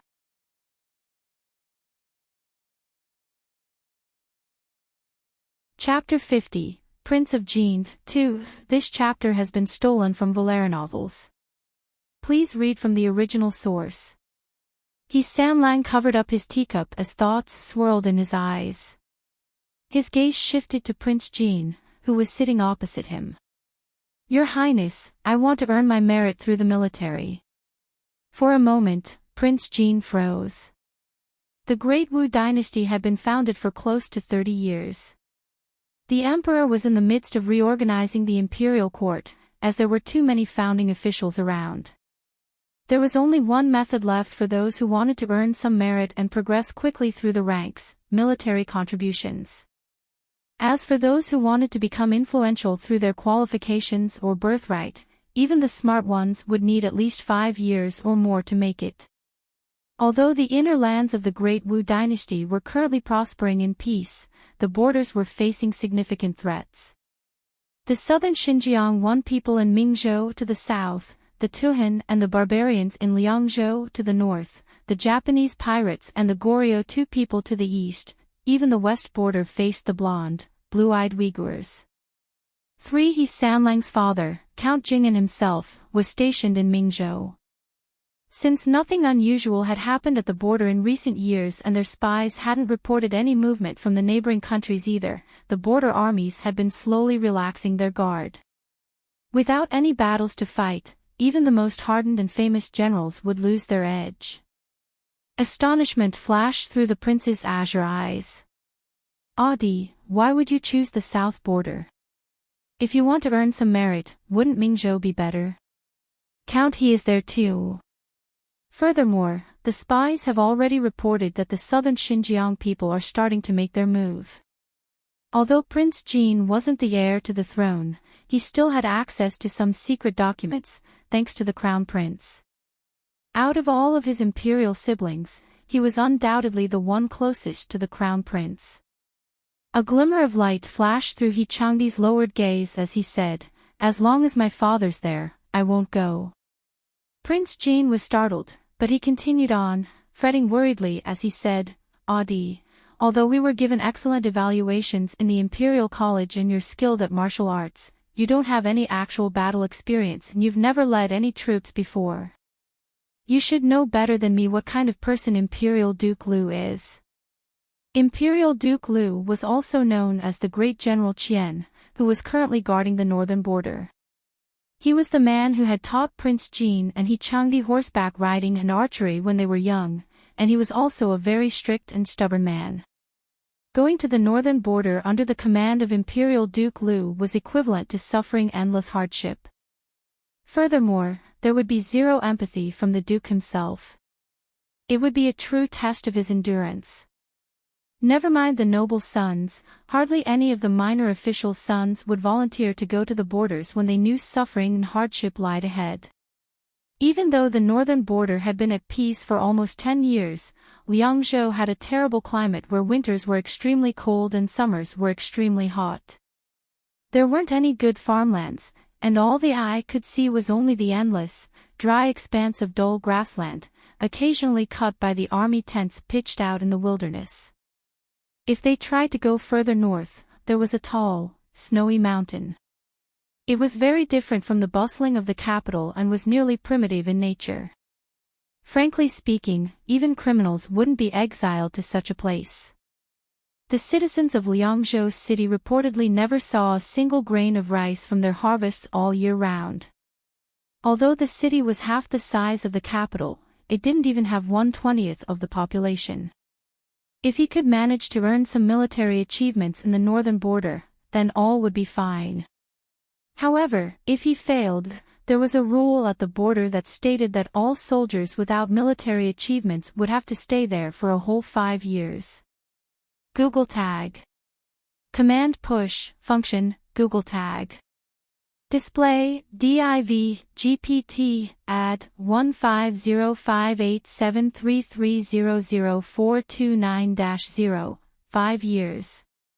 For the people of the Great Wu Dynasty, whose average lifespan was only about 30 years or so, 5 years was an extremely long time. With He Changdi's noble birth, as long as he wasn't good for nothing, he could still get a 4th-rank official title in that same amount of time.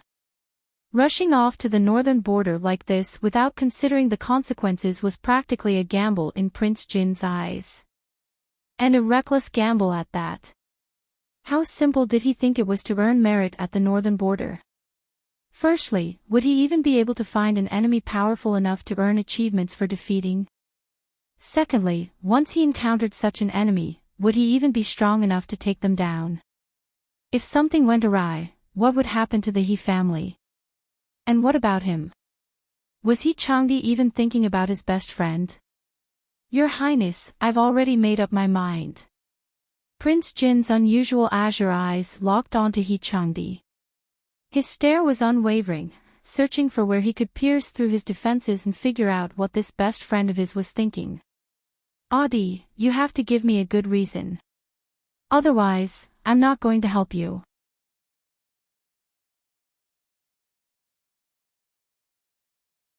Chapter 51, Mother-in-Law 1. When Prince Jin met He Changdi's gaze, he could see faint grief reflected in his unreadable depths. Your Highness, there are some things I can't tell you now, but I can promise you this, there's a reason behind why I absolutely have to go to the northern border. By the time He Sanlang left Yuehong Mansion, it was already past 1 p.m. Prince Jin stood by the window and watched as his best friend's carriage disappeared around the corner of the street. He then turned away, appearing to be in deep thought. When Chu Lian finished her breakfast, she immediately headed to Matriarchy's courtyard to give her daily greetings. All the ladies of the Jingan estate were gathered in Qingxi Hall, except the bedridden Countess Jingan. The moment Chu Lian entered the hall, Matriarchy immediately turned to look at her. When she saw her dressed in light blue, she recalled that He Sanlang had also been wearing the same color when he had dropped by Qingxi Hall on his way out this morning. Matriarchy smiled. Excluding her 2 nieces, Chu Lian was the youngest in the family. After she greeted the matriarch, she was pulled up to Matriarchy's side. Lianer, have you gotten used to living here in the estate these past few days? Matriarchy spoke in a warm, friendly tone, tinged with that special kindness the older generation always seemed to have. It was the kind of tone that made others want to draw closer to an elder. Chu Lian nodded and looked at the matriarch, her eyes crystal clear and moist. Yes, I have. Granddaughter-in-law thanks grandmother for her concern. Sanlang went out so early today, I'm afraid he won't be back until evening. Why don't you and your eldest sister-in-law come over to eat with grandmother for the midday meal? Chu Lian nodded and agreed. After sitting at Qingxi Hall for about an hour, she went to visit Countess Jingan's courtyard together with Lady Zhou. Even before they entered, they could hear Countess Jingan coughing terribly. Lady Zhou frowned. It was at this moment that Countess Jingan's personal maidservant, Miaozhen, stepped out to retrieve some medicine. When Miaozhen spotted the two mistresses standing at the entrance, she greeted them. Eldest young madam, third young madam, good morning. What happened to mother? Why does it seem like her condition has worsened since yesterday? Lady Zhou asked Miaozhen with her brows drawn together. Grimacing, Miaozhen replied, this servant doesn't know either. The medicine appeared effective at first. During the past few weeks, Madam could even get out of bed and occasionally walk about. However, these days, the medicine seems to have stopped working completely. Even though Madam has been drinking it regularly, there's been no change to her condition. While standing next to Lady Zhou, Chu Lian dipped into her memories and tried to recall what she had read in the novel. There had been no mention of Countess Jean Gan's exact illness. However, looking at the symptoms, if it wasn't pneumonia, then it was most likely tuberculosis. In this era, there was almost no chance of treating illnesses like those. They could only extend their lives for a bit with medicine. Go ahead and brew the medicine.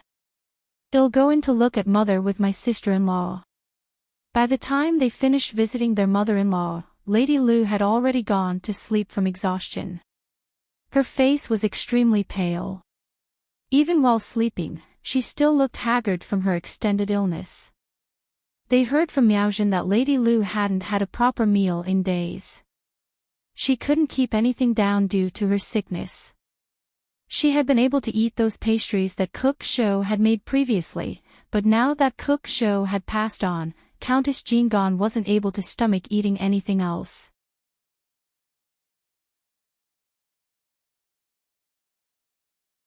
Chapter 52, Mother-in-Law, 2. This chapter has been stolen from LoveLore novels. Please read from the original source. When the two sisters-in-law stepped out of Lady Lu's courtyard, they made a turn into one of the estate's small gardens. They each had a crimson jade bangle in hand. The vibrancy of the bangle's color made it obvious how priceless it was. Lady Lu had come from a great noble family. Her dowry back then had been extremely rich and filled with extravagant treasures. This was something that Lady Zhou told Chu Lian much later on. Chu Lian looked at the bangle in her hands awkwardly. These two red jade bangles were a pair. She and Lady Zhou had each gotten one. Chu Lian had never seen such a valuable accessory in her life before, and although she had received quite a few treasures from the tea ceremony that day, they paled in comparison to this red jade bangle. Lady Zhou caught sight of her uneasy expression and smiled reassuringly. Since Mother decided to give these to us, just keep it. Mother won't be happy if you reject her gift. Chu Lian could only nod. Since she had already accepted it back in Lady Lu's room, she couldn't possibly go back to return it at this point. Lady Zhou passed her own bangle to one of her maidservants, instructing her to wrap it up and keep it carefully. She then pulled Chu Lian to a winding corridor covered in purple wisterias. As they walked slowly along the corridor, Lady Zhou suddenly sighed. Actually, Mother probably doesn't have much left in her dowry. These two bangles are probably the last of the more valuable ones. Noticing the perplexed expression on Chu Lian's face and wanting to tell her more, Lady Zhou waved away the personal maidservants following behind them. The maidservants hurriedly stopped where they stood, allowing Lady Zhou to pull Chu Lian further away from the extra listening ears. Once there weren't any outsiders around to listen in, Lady Zhou began to open up. Third sister, I'm sure you must have heard the details of Mother's illness. Although He Sanlang had never told her about it before, Chu Lian knew how serious Countess Jing'an's illness was. The book had also mentioned that Countess Jing'an was frequently bedridden. Chu Lian nodded. You might know a few bits and pieces. The imperial physicians don't have any way to treat Mother's illness. They can only delay its progression with specially made medicine. But the medicine requires various types of expensive herbs, and quite a few of them cost over 1,000 gold taels. Although House Jing'an is quite influential, Father isn't around to manage the household, and he's not the best at generating income for the family either. If not for the fewer mouths to feed and our simple expenses, as well as the matriarch occasionally adding some income from her personal businesses, the household would be living in a much poorer state. Mother's medicine costs a lot, and in the beginning, the money came from the household accounts. Lady Zoe raised a single finger. 1,000 taels. It costs 1,000 taels just to buy the herbs to make her medicine every month. Father earns 1,000 strings of coins annually as a general. If you put together all the earnings from all the holdings and stores under our family, that's only about 1,000 more strings of coins. House Jing'an paid Countess Jing'an's medicine fees for 2 years. Afterwards, Countess Jing'an told Lady Zoe to remove that expense from the household accounts. Countess Jing'an then paid for her medicine out of her own dowry. In the next few years, Countess Jing'an's dowry was close to spent. There wasn't much left to her name now. Furthermore, the Liu family had broken one of the emperor's taboos a few years back, so they had been demoted. The entire clan had left and settled down in the countryside, near Luoyang. Thus, Lady Liu was left all alone in the capital, and without any financial support from her maiden family, her dowry dwindled down even faster. Chu Lian was shocked by the revelations. Although she had just arrived in this era, after listening to Shi Yan and the other maidservants chatting over the past few days, she had started to learn the approximate value of money in this great Wu dynasty. The copper coins used in the current era were Kaiyuan coins. 1,000 coins could be exchanged for 1 silver tael. There were 1,000 coins in a string of coins. Without taking into account the fluctuation of bronze and silver prices, and going by a common family standard of living in the Great Wu dynasty, 10 silver taels was enough to support a family of 3 for a year. Even the minor stewards in the Jing'an estate weren't given more than a single silver tael as their monthly salary. Meanwhile, Countess Jing'an required over 10,000 strings of coins every year for medicine alone. This was an extremely shocking amount. Google Tag. Command Push, Function, Google Tag. Display, div, gpt, add, 1505873300429-0. No wonder Lady Zoe had said that Countess Jing'an had barely anything left in her dowry by now.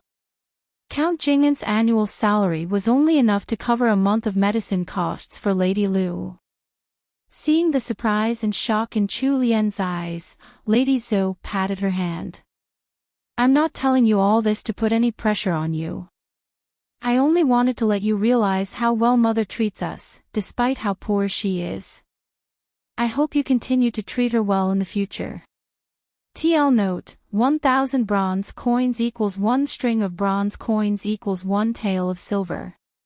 Count Jing'an earns 1,000 taels a year, but Countess Jing'an spends 1,000 taels a month on medicine. Poor Countess.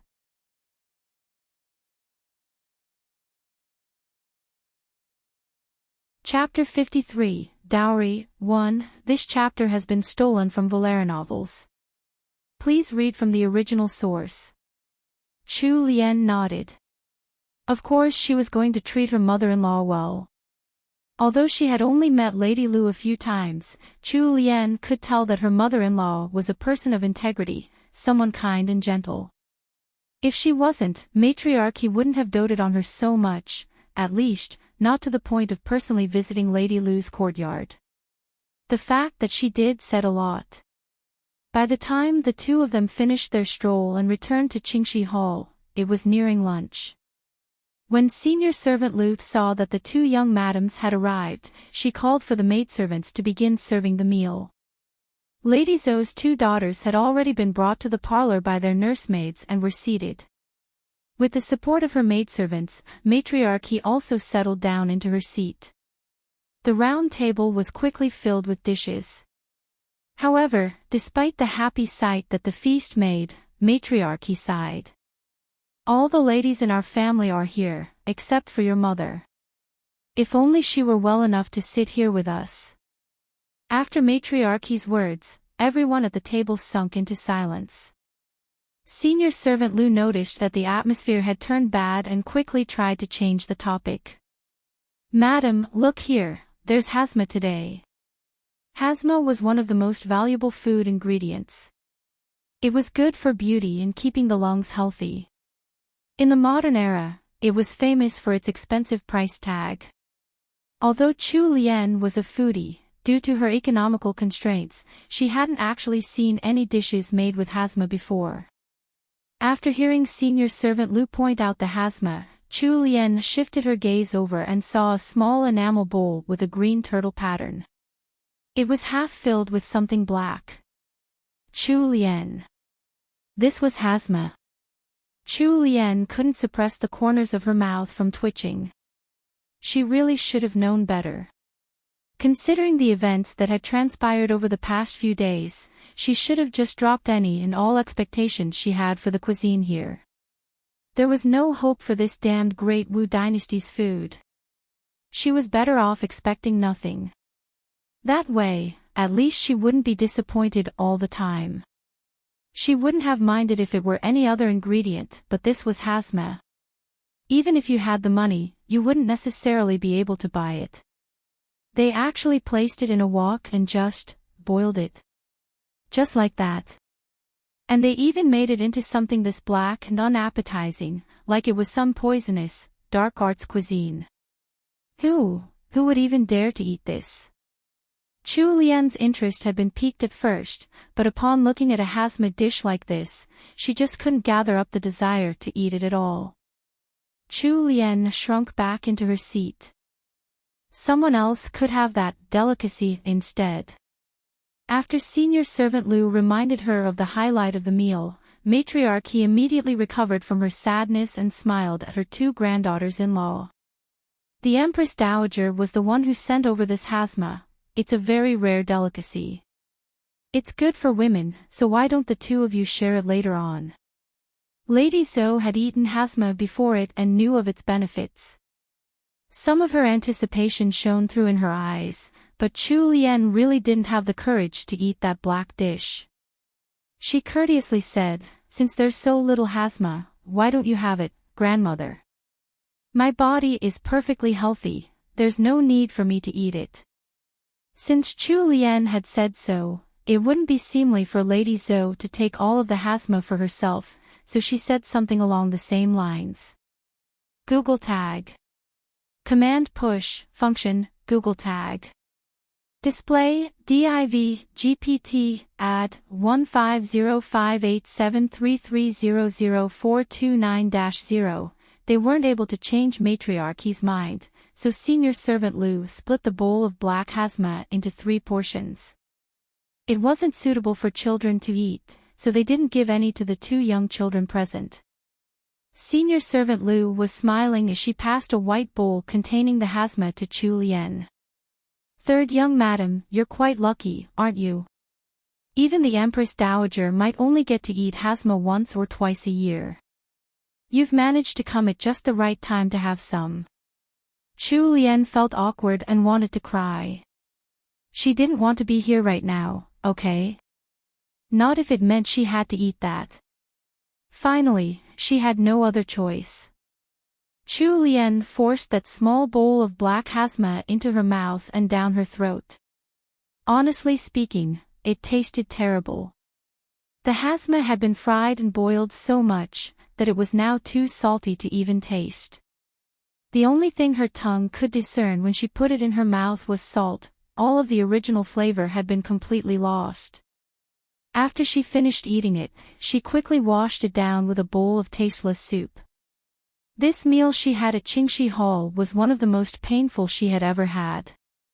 TL note, here we go. I know you're expecting the picture by now. I have no idea what the dark arts version Chu Lian is eating looks like, so I found a normal picture instead. XD I've eaten this before and it's tasteless, just like bird's nest. It's usually eaten as a dessert with rock sugar and red dates, like the picture below. It's the slightly translucent thing on the spoon. Hazma with longan and rock sugar, guys. I don't know what to tell you, but Hazma is basically fatty tissue from frogs' fallopian tubes. And it's considered a luxury because it's expensive. XD. Here's a link to the wiki page if you're curious. https://n. Wikipedia. org/wiki/hasma.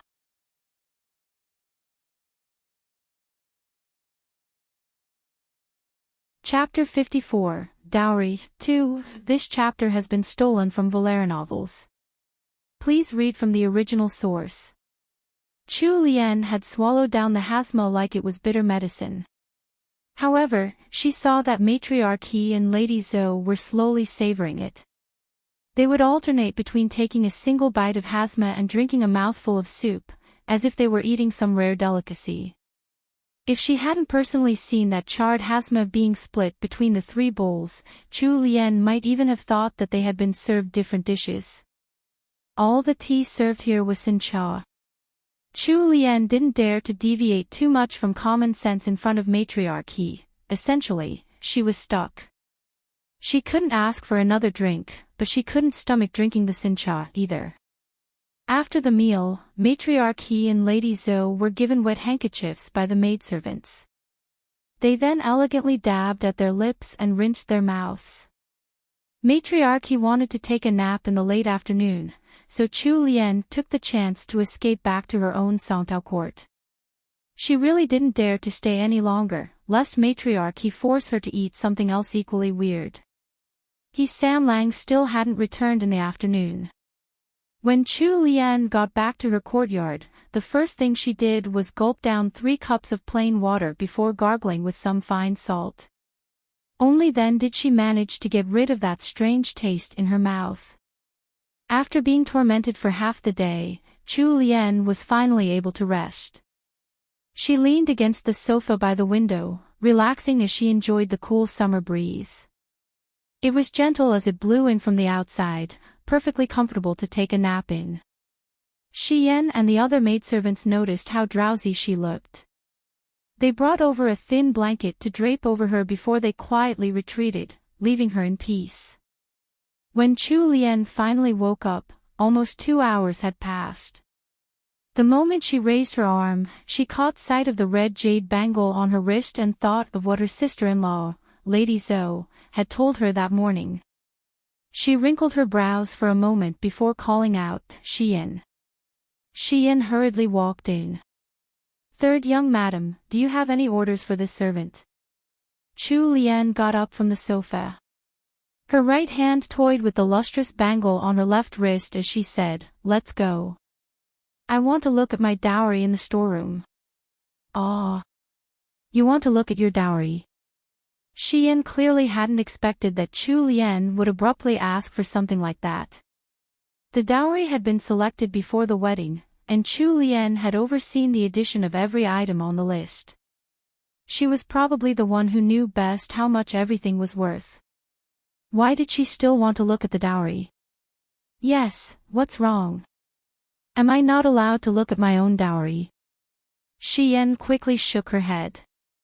"Please wait for a moment, this servant will go and retrieve the key to the storeroom now." Chu Lian was a little excited as she waved Xian away with a smile. Go, go. At the very least, she was a legitimate daughter of House Ingwa. Although she wasn't a favored one, the house of Duke Ingwa had to have given her a decent dowry. She had been married out to the house of Count Jing'an, after all.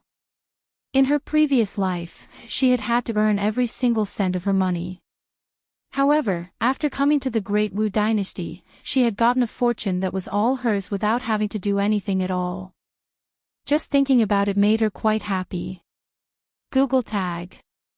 Command Push, Function, Google Tag. Display, div, gpt, add, 15058733004229-0. In the Great Wu Dynasty, all daughters who married out of their houses had their dowries recorded with the local authorities. Their dowries were their personal assets. Even if they divorced their husbands later on, the women could take every single bit of their dowries away with them, no questions asked. This was one of the laws of marriage in the Great Wu Dynasty. Thus, the more dowry the new brides brought with them, the more respected they would be in their new households. In this thriving capital, the amount of dowry was a measure of how favored the daughter was in her maiden family. With a thicker dowry, they would be able to hold their heads high, even in gatherings with all the other noble wives later on. The novel had not described Chu Lian's dowry, and since Chu Lian had entered this great Wu dynasty right at the time of her wedding, she hadn't had any time to take a look for herself. Thus, she was still in the dark about the size of her personal wealth. TL note: while waiting for more chapters, why not try reading something new? Yu's Supernatural Girlfriend is being translated by my dear friend, Grace. There's a brave female lead who can see spirits, and a novelist who's naive about romance as her male lead. With the help of the spirits, she solves crimes while working as an assistant for the male lead. The female lead takes her situation rather well, like Chu Lian, and tries her best to power through the problems that she faces. I got hooked by the unexpected twists in the story and the comedy. I've been told that it does get a little scary later on, what with murder and ghosts around, but it's a good story, give it a try. 3.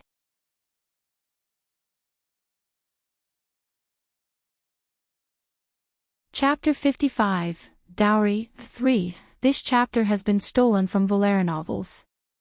Please read from the original source. Xian led the way and senior servant Gue followed by Chu Lian's side. However, both of them had their heads lowered with strange expressions on their faces. Their gazes drifted frequently to Chu Lian, who was clearly in a good mood with a smile on her lips. Songtao Court was not far from the couple's storeroom. They were able to reach their destination in just 5 minutes. Xian instructed the maidservant watching the door to leave. Then, she personally opened one of the rooms with a key. "Third young madam, most of your dowry was placed here." Although the room wasn't very well lit, it was still daytime, so the light streaming in from the window allowed Chu Lian to clearly see everything inside. It was a large room with a few rows of antique shelves. The shelves were completely empty, as were the few quality open cabinets scattered around. Right at the back of the room, there were a few red-painted wooden boxes placed in a corner. Thanks to the significant empty space, the red boxes were extremely eye-catching. The moment she entered, Chu Lian couldn't keep up the slight upward tilt of her lips. She looked around the room with widened eyes before turning to look at senior servant Gue. Senior servant Gue shot Xian a look and Xian hurriedly stepped forward, holding onto Chu Lian's arm. "Third young madam, why don't you take a seat over there? This servant will bring over the boxes with Momo to let third young madam look over everything." Chu Lian looked suspiciously at Xian, who avoided her gaze. She let herself be led to the table without a word. Following that, senior servant Gue and Xian set down 4 or 5 boxes in front of her. Although they were wooden and about as tall as a person's waist, the 2 women alone could carry them. It was clear that there wasn't much in them. Senior servant Gue pulled out a list wrapped in red leather and passed it to Chu Lian. She carefully picked her words as she said, "Third young madam, this is the list of all the items in your dowry. Take a look and see if there's anything wrong." When Chu Lian had instructed Xian to retrieve the key to the storeroom, senior servant Gue had been thinking over why Chu Lian wanted to see her dowry. In the end, she decided that it was most likely because Chu Lian was afraid that something was missing from it and wanted to go through every item once again. Chu Lian was smiling as she took the list and opened it. Her almond-shaped eyes swept down the list once and mentally tallied them up. Upon seeing that there was a total of 99 items, she inwardly nodded, satisfied with the amount. Thus, she started reading out the list with some excitement, beginning from the very first item. She even got senior servant Gue and Xian to bring over the item to let her see. "Exquisite 4-season screens," Chu Lian read. Senior servant Gue and Xian exchanged glances before pulling out a screen frame and several embroidered screens, placing them on the table in front of Chu Lian. Xian spoke up timidly. Third young madam, if we set up this screen and take it apart again, the embroidery might get damaged. If you don't need to use it right now, it would be better not to set it up. Chu Lian was completely stunned. First, she looked at the description in the dowry again before looking up at the item before her eyes. She didn't know whether to laugh or cry. The elegantly named Exquisite Four-Season screens was clearly just a few embroidered screens with some pieces of wood painted over. Although she wasn't an expert at appraising the value of things, she could still tell just by looking at it that these screens weren't worth much at all. They were probably barely worth 10 taels or less. After looking at a few more items, they were all about the same as the screens. They seemed extravagant but weren't of any actual value at all.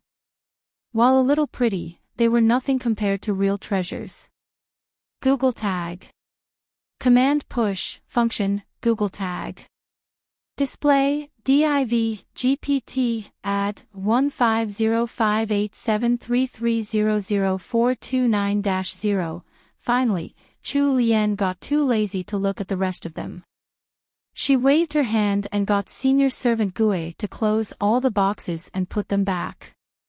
Then, she held the dowry list in her hands and blanked out. She had looked through the list carefully. There were almost 100 items in her dowry, but none of them were really worth anything.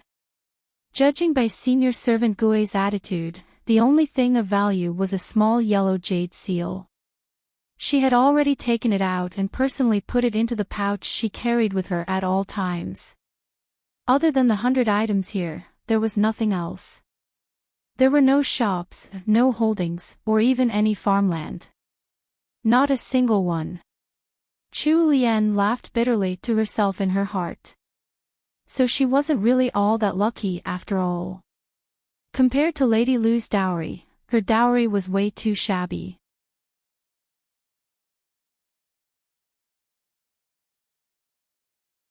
Chapter 56, A Heart-to-Heart Talk, 1. This chapter has been stolen from LoveLore novels.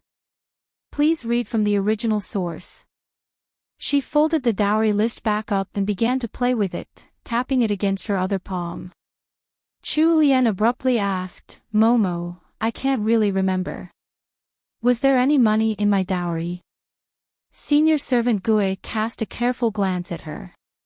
Afraid some misunderstanding would arise in Chu Lian's heart, she said in a measured tone, Of course there's money. Why wouldn't there be? Due to 6th Mrs. unhappiness over the match, on the day of her marriage, senior servant Gue had kept the banknotes that the presiding lady of the house, the wife of House Ingwa's heir, had sent over. After Chu Lian had married over, she had been frightened by the way her mistress and her new husband were interacting, so she had completely forgotten about the money in her care. Finally, something that wouldn't disappoint her. Chu Lian's eyes instantly lit up and, with a degree of urgency, she asked, How much? Senior servant Gue looked a little put on the spot. She awkwardly chuckled and held up 5 fingers. Chu Lian returned the smile. 500 taels. Senior servant Gue's eyes widened in shock. She hadn't expected Chu Lian to get the figure right. Wouldn't most noble ladies guess 5,000 taels instead? Seeing Chu Lian smiling happily, Xian's heart felt like it was being crushed. Conversely, Chu Lian's seeming happiness and contentment with that sum made her heart ache even more for her mistress. Although the house of Duke Ingwa had no qualified successors and was slowly becoming a shell of its former self, a starving camel was still bigger than a horse. When the main branch's illegitimate 4th Miss had gotten married, due to the favor of the main branch's legitimate wife, she had been sent out from the house with 1,000 taels of silver as dowry. Their young miss was a legitimate daughter of House Ingwa, yet she had to suffer this kind of treatment. 6th Miss, Xian called out in a low voice. Every time this girl called out to her with a voice that sounded as if she was about to cry, Chu Lian knew that Xian had probably gotten sad over her circumstances, without being able to see it from a lighter perspective.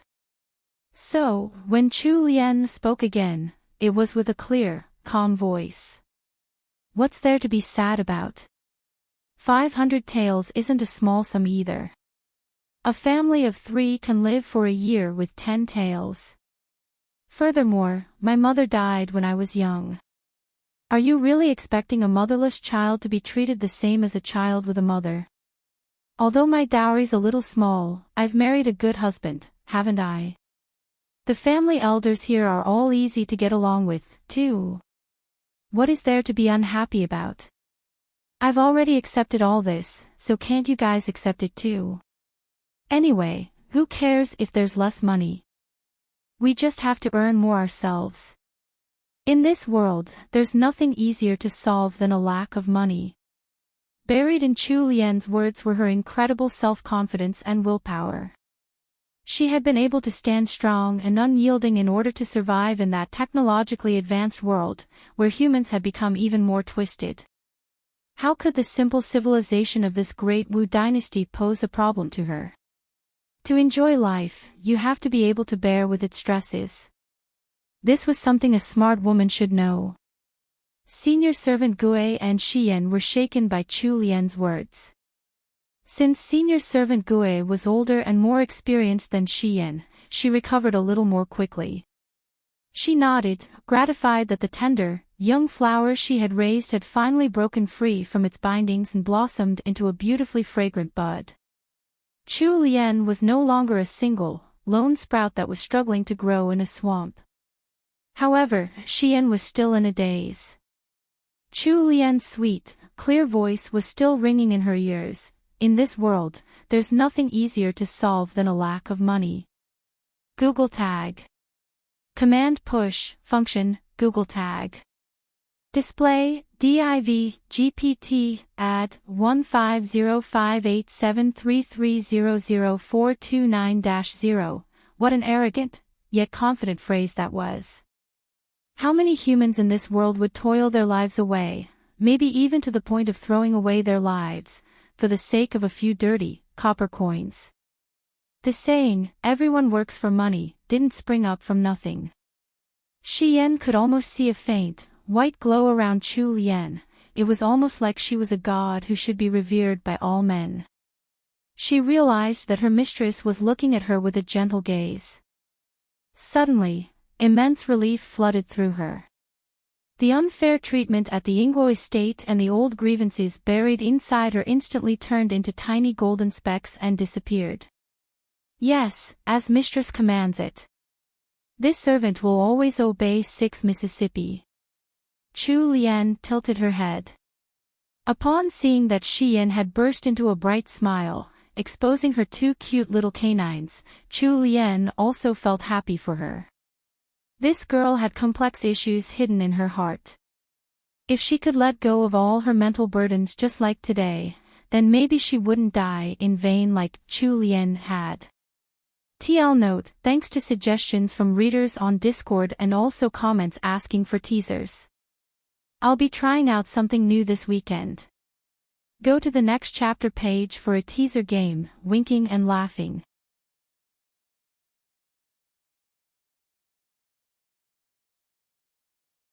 Chapter 57, A Heart-to-Heart Talk, 2. Alright, now that we're done looking, let's go back.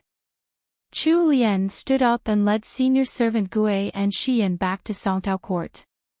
After they returned to their courtyard, senior servant Gue handed the purse containing all the banknotes over to Chu Lian, holding it up with both hands.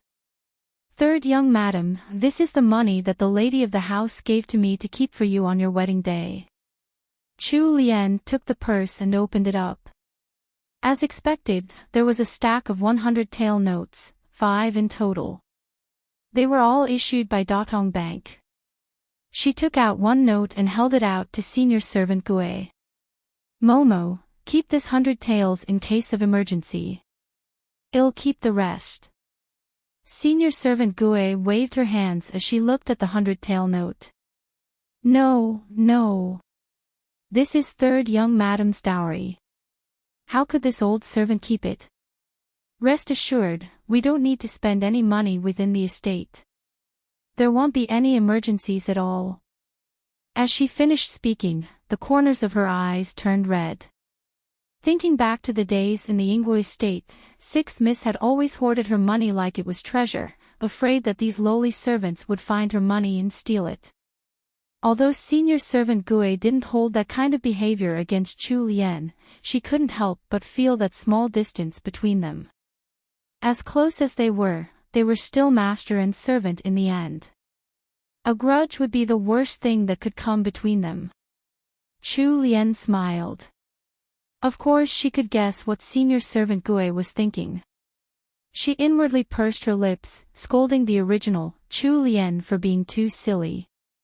No matter how much senior servant Gue tried to reject the money, Chu Lien still pushed the note in senior servant Gui's hands in the end. Momo, keep it. You never know what might happen. It's better to have this money in hand, rather than none at all. Money can solve a lot of problems in this world.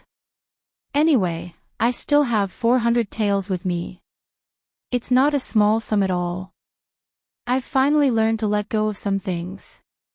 Money at hand is meant to be spent anyway, why be calculative about who's keeping it? Momo, I was too narrow-minded in the past, and I was in the wrong. Please don't take it to heart. Hearing Chu Lien speak like that, senior servant Gue couldn't hold back her emotions any longer. Tears streamed down her cheeks and she let out a choked sob, the thin banknote gripped tightly in her hands. She couldn't find the strength to speak, and could only nod. Any servant who served their masters with all their heart would want to earn their acknowledgement and trust. Now that she had earned Chu Lien's trust today, senior servant Gue felt that the grievances she had suffered in the past were all worth it. Within her heart, she silently said, "Madam, did you see that? Young Miss has grown up and matured. You can rest in peace now." When Chu Lien saw that senior servant Gue had lost control of her emotions, she wanted to cheer her up. She drew closer and answered senior servant Gui's teary expression with a bright smile, her eyes narrowing into crescents. "Why? Does Momo think I've given too little? Just wait till I earn more money. I'll let you count the notes until your hands are sore." Senior servant Gue burst into a chuckle and glared playfully at Chu Lien. "Third young madam has such a silver tongue. I can back my words up with results. Momo, don't you trust me?" "Of course I do. Momo trusts you the most." Hee hee. Senior servant Gue watched the pretty young flower before her, freed from burden. She felt that she had never been as light-hearted as she was now. Sixth Miss had been restrained and gloomy in the past. The current Sixth Miss was like a beautiful piece of jade, cleansed of all impurities. She practically radiated a comfortable warmth that drew others in. As for whether Sixth Miss was merely boasting about earning more money or not, what did that matter? As long as they were all peaceful and happy, she would be content. This chapter's teaser. Hey, race the teaser line for this chapter. Hearing Chu Lien speak like that, senior servant Gue couldn't hold back her emotions any longer.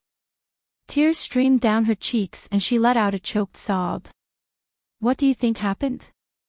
Write in the comments below and come back tomorrow to find out whether your guesses are correct. XD.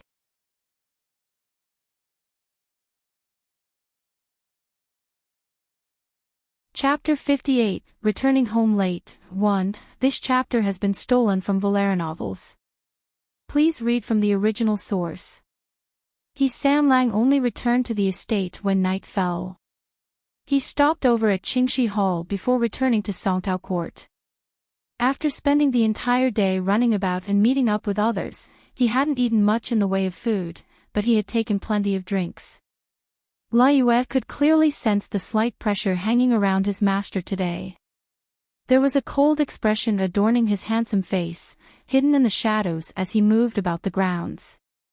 His lips were slightly pursed, and with the way his eyes were glinting beneath the starlight, his master resembled a goshawk crouching in the dark, lying in wait for the chance to catch his prey. This bloodthirsty goshawk currently had his eyes fixed on Songtao Court, where third young madam lived. Liyue gathered up the courage to remind him of his current state.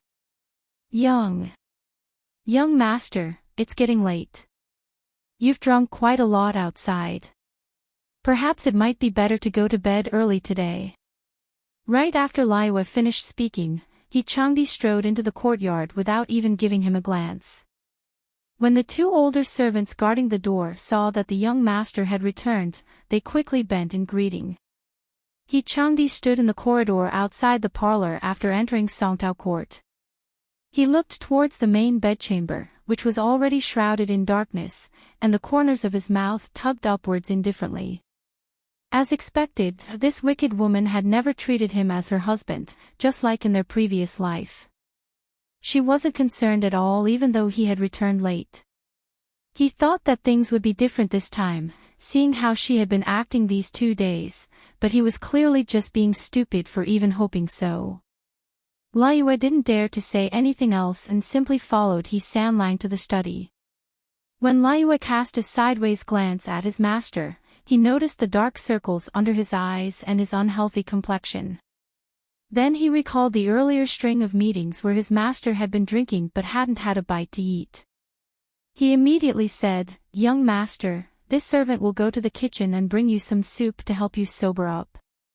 Sanlang rubbed his throbbing temples and shooed Liyue away. Just as Liyue was about to leave, he heard Changdi say, "Check if there's anything to eat and bring it here together with the soup." Liyue made a sound of agreement and quickly left the study. Changdi sat behind his desk, leaning back in the chair. There was only a single flickering lamp lit in the study, casting shadows over his handsome face and adding a tinge of pallor and fragility to it. Sanlang's second brother was on duty in the Left Military Guards. The Left Military Guards were formerly part of the Yulin Army, and were split into the Dragon Guards and the Tiger Guards. The Dragon Guards were carefully picked from the families of the military officials, while the Tiger Guards were top martial experts selected from martial arts competitions and camps. Google Tag. Command Push, Function, Google Tag. Display, div, gpt, add, 15058733000429-0. When you were born in better circumstances, you'd have plenty more opportunities. The Tiger Guards were supposed to be on patrol in the palace today, but the commander of the Yulin army, He Lin, had been sent out of the capital and had taken the Tiger Guards along with him. He Lin had served in the Tiger Guards, so he was closer to them.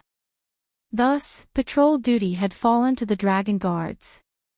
Amongst the Dragon Guards on patrol today was the second young master of the Jing'an estate, He Changjue. In his past life, due to events happening during the patrol on this day, all of the Dragon Guards had been punished by martial law. As the leader of the Dragon Guards, He Changjue had been punished more heavily than the rest and was removed from the Left Military Guards. His legs never recovered properly and he was never able to practice martial arts again. The Tiger Guards also started suppressing the Dragon Guards, causing a drop in their performance. After 2 months, they were no longer performing like they had before. Within a year, they were completely ousted from the Yulin army. The Dragon Guards had ceased to exist. TL note, there will be one more teaser game for the next chapter tomorrow. Let me know if you liked having these one-line teasers, and I'll continue them if there's enough support. 3. This chapter's teaser. Here's the teaser line for this chapter. His lips were slightly pursed, and with the way his eyes were glinting beneath the starlight, his master resembled a goshawk crouching in the dark, lying in wait for the chance to catch his prey. What do you think happened?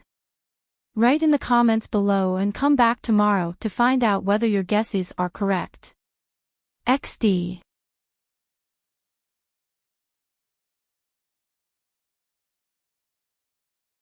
Chapter 59, Returning Home Late. 2. This chapter has been stolen from LoveLore Novels. Please read from the original source. This afternoon, Sanlang had specially gone looking for his second brother before his patrol, and then had followed him into the palace. After waiting under a lush apricot tree in the outer palace, he had caught a little girl falling from the apricot tree. This little girl was 10-year-old Princess Liao, the child of the Emperor and Imperial concubine Wei. Imperial concubine Wei was in favor with the Emperor, and thus, Princess Liao also became one of the Emperor's beloved children. Imperial concubine Wei didn't have any other children, let alone any princes, so her only daughter was extremely important to her. In his previous life, Princess Liao had climbed the apricot tree out of mischief and had fallen off one of the courtyard walls, hitting the back of her head and dying later on. The Emperor and Imperial concubine Wei had flown into a rage and punished the dragon guards who had been on patrol that day. In this life, He Sanlang had saved Princess Liao, so naturally, the dragon guards were spared from punishment. A heroic deed like this should have been announced publicly with great reward. However, Princess Liao was already 10. If this were to be announced, the princess's reputation might be damaged. Thus, He Sanlang requested that the emperor hide this matter. Seeing that He Sanlang was smart and sensible, the emperor had a good impression of him and asked what kind of reward he would like. He Sanlang refused to mention any reward, but made a small request of the emperor. He also politely rejected Imperial concubine Wei's offer of rewards. The moment he left the palace, he was taken by his second brother to a restaurant, where all the dragon guards on patrol had thanked him. There, he couldn't avoid drinking a round of wine with them. He Chungjue drank a little too much and leaned against his younger brother, asking him whether he would use this opportunity to enter the imperial court. He Sanlang looked at his oblivious older brother and could only shake his head. As sons of a military house, the imperial court and the capital weren't places they could easily step into. Unfortunately, it was no longer the era of the previous emperor. The current emperor favored civil officials over the military. The sons of the military families couldn't possibly join the imperial examinations, they could only reach a high position through military achievements. They might not have any inkling of it now, but if they couldn't stabilize their power base in 3 to 5 years' time, then it would be hard for them to gain any traction in the capital as a military official. This wasn't an exception even for families like theirs, with generals serving out at the borders. After returning to the estate with heavy thoughts weighing on his mind, He Sanlang was met with a cold, dark courtyard. Naturally, he wasn't too happy. He thought back to how he had listened to his grandmother's stories back when he was a young child. She had spoken of her shared love with his grandfather, and how they had overcome all manner of disasters together. He could only find it laughable that he had dreamed of marrying someone like that himself. When he remembered his previous life, he felt that the creatures he couldn't trust the most in this world were women. Underneath those beautiful exteriors laid the hearts of snakes and scorpions. After shutting his eyes for a moment, he heard a set of light footsteps from outside and Liue entered the study soon after. "Young master, here's the sobriety soup. Please drink it quickly while it's hot." He Changdi scanned the table and could only see a bowl of soup and nothing else. He turned his gaze onto Liue, who instantly began to fidget awkwardly, stammering as he reported, "There's nothing already cooked in the kitchen. All the meals were prepared by third young madam and her maidservants these 2 days, so the temporary cooks were sent back and there's only a senior servant left to watch the kitchen. This servant doesn't know how to cook Google Tag. Command push, function, Google Tag. Display, div, gpt, add, 1505873300429-0. In other words, while there were fresh ingredients in the kitchen, there wouldn't be any supper without a cook. It was in the middle of summer, so to prevent any food from spoiling, they only cooked meals when needed. Furthermore, the food made from Chu Lian's secret recipes was so delicious that no one would leave any leftovers. Liue looked anxious as he carefully watched his master's face. Seeing He Changdi's sinister expression, Liue's pupils flickered as he tried to think of a way to resolve the situation. Young master, this servant saw that there was still something to eat in the kitchen. Liyue could only soldier on. The watch servant said that third young madam made some snow fungus and lotus seed porridge. It's sitting on a small fire now and it's meant for breakfast tomorrow. And she said that it'll only be good once it's brewed long enough. Something that Chu Lian made. That she was keeping to eat all for herself. He Sanlang coldly harumphed and said, "Bring it here." Even if that wicked woman had made it for herself, it would be perfectly reasonable for him to try some of it. Ah. Liyue had a conflicted expression. This wouldn't be good. What was wrong with third young master? Why did he keep trying to steal third young madam's food? He was like a young child racking his brains, trying everything he could to provoke the person he liked even as she kept ignoring him. Of course, he didn't dare to say something like that out loud. TL note, Liyue knows what's up. Snow fungus is also known as Jew's ear or wood ear. Snow fungus and lotus seed porridge. The porridge pic I found doesn't show much of the snow fungus, so here's another pic of the soup alone. Snow fungus and lotus seed soup. This chapter's teaser. Here's the teaser line for this chapter. After waiting under a lush apricot tree in the outer palace, he Sanlang had caught a little girl falling from the apricot tree. Let your imagination go wild. Please let me know if you liked these one-line teasers and whether you'd like more. 3.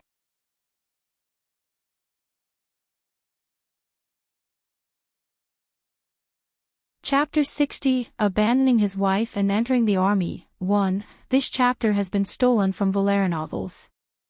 Please read from the original source. Did you hear me? He Changdi turned the full force of his gaze onto Liyue, who froze. The poor manservant replied in agreement and left to carry out his orders, though not without a troubled expression. Halfway to the kitchen, Liyue still felt uncomfortable. That look from third young master had been like a firebrand. Even though he hadn't been able to meet eye to eye with that fiery gaze, he still felt tense, as if his skin had been scorched by the encounter. Liyue shook his head helplessly. He couldn't understand how the gentle, refined third young master had suddenly turned into this unreadable, fearsome young man.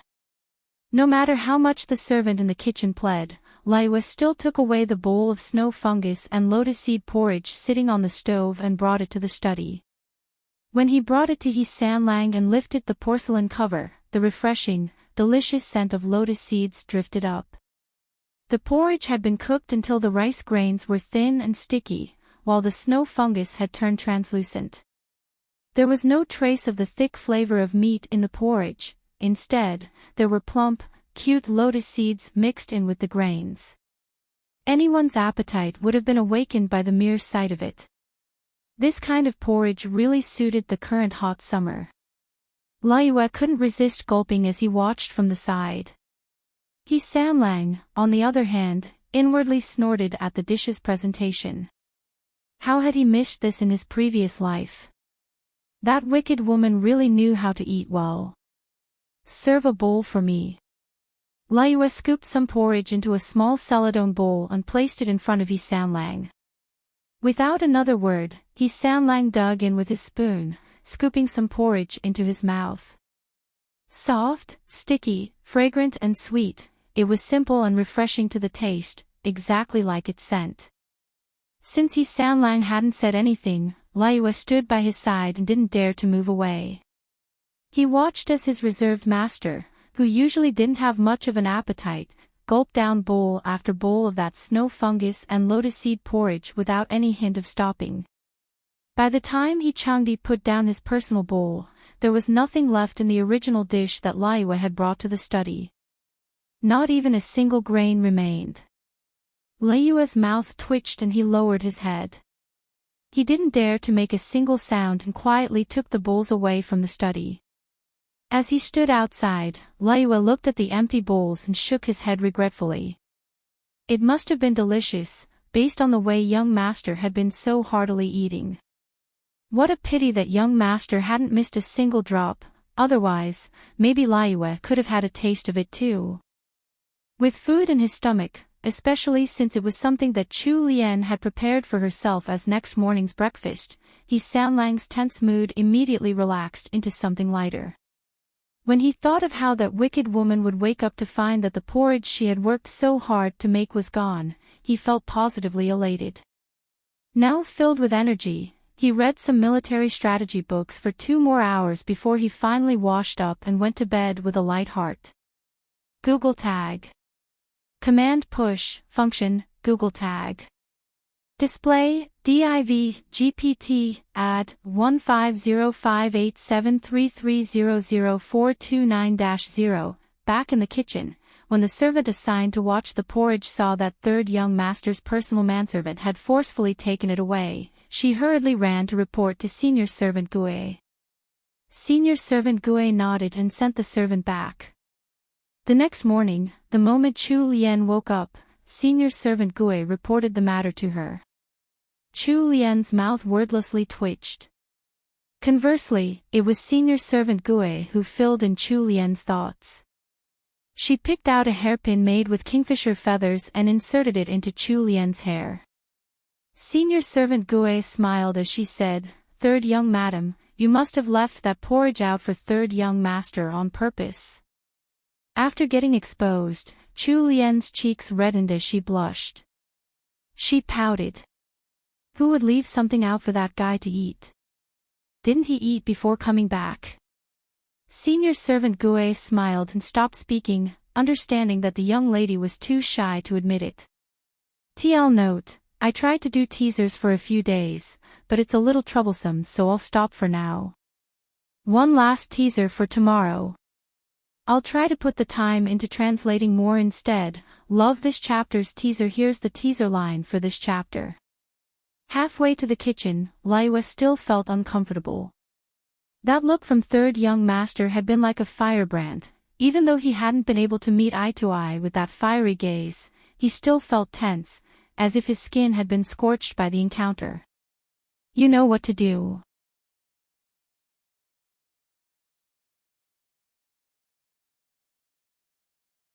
Chapter 61 Abandoning his wife and entering the army. 2. This chapter has been stolen from LoveLore novels.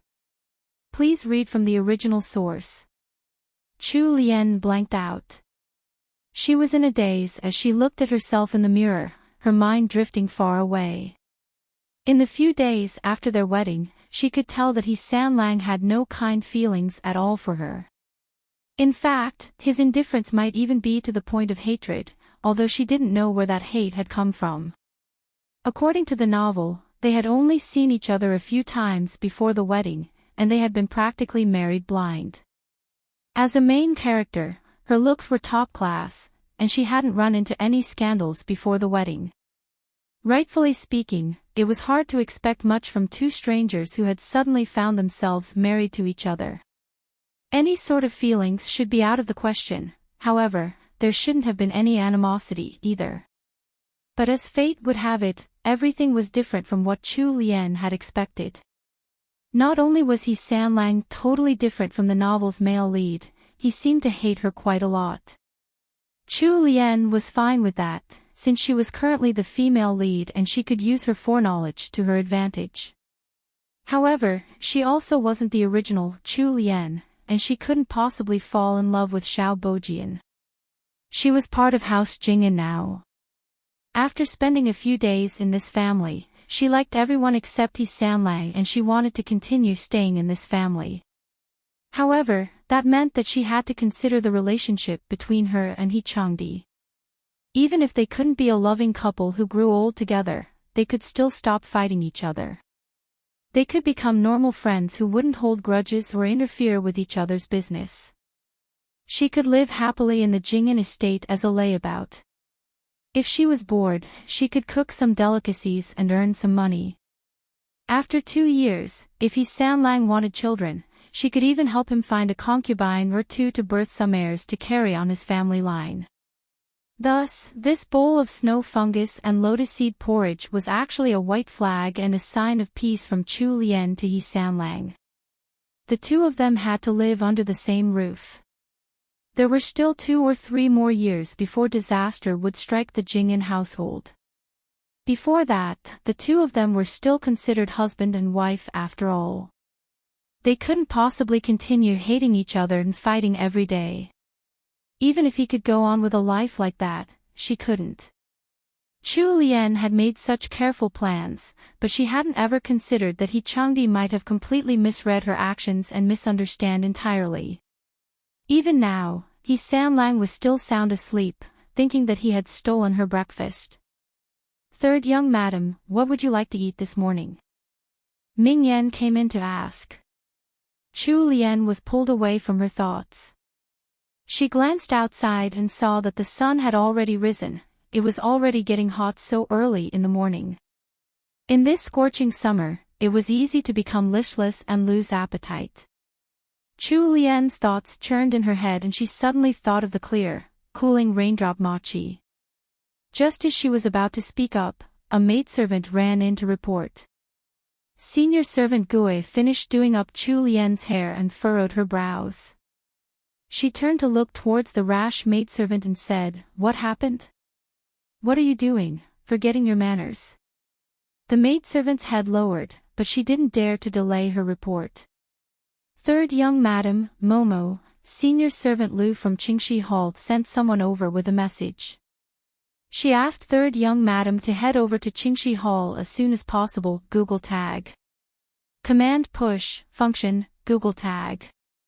Display, div, gpt, add, 15058733000429-0. Chu Lian frowned. A message from Senior Servant Lu. Senior Servant Lu was one of Matriarchy's most trusted servants. Her words were almost equivalent to Matriarchy's. Something big must have happened since she had sent a message in such a hurry. Chu Lian quickly tidied up her dress and brought Shi Yan and Fu Yan over to Qingxi Hall with her. Before stepping out of the courtyard, she recalled He Changdi and asked, "What about my husband? Is he still sleeping?" Senior servant Gui shook her head. "I sent a maidservant over to look. The study was already cleaned up and there was no one inside.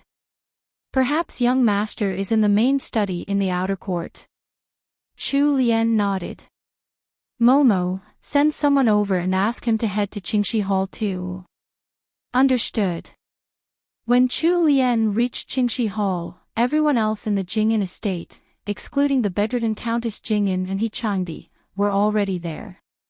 Even the rarely seen second young master, He Changjue, was present. The moment she entered the parlor, everyone's gazes turned onto her. If she wasn't reading them wrongly, those eyes were clearly filled with sympathy and guilt. TL note, quick announcement. I realized that I had to change the terms for Lady Lu and Lady Zhou, due to the connotations of English titles. Lady XXX implies that XXX is their husband's surname, i.e. Lord Lu, Lady Lu. However, that's not the case here. Countess Jing'an's maiden surname is Lu, so she should be Madame Lu. She may also be referred to as Lady He. Madame Zhou may also be referred to as Lady He, due to her husband also being a Lord He. Lady Lu - Madame Lu, Lady Zhou - Madame Zhou. This chapter's teaser. Here's the teaser line for this chapter. Chu Lian had made such careful plans, but she hadn't ever considered that He Changdi might have completely misread her actions and misunderstand entirely. What do you think happened?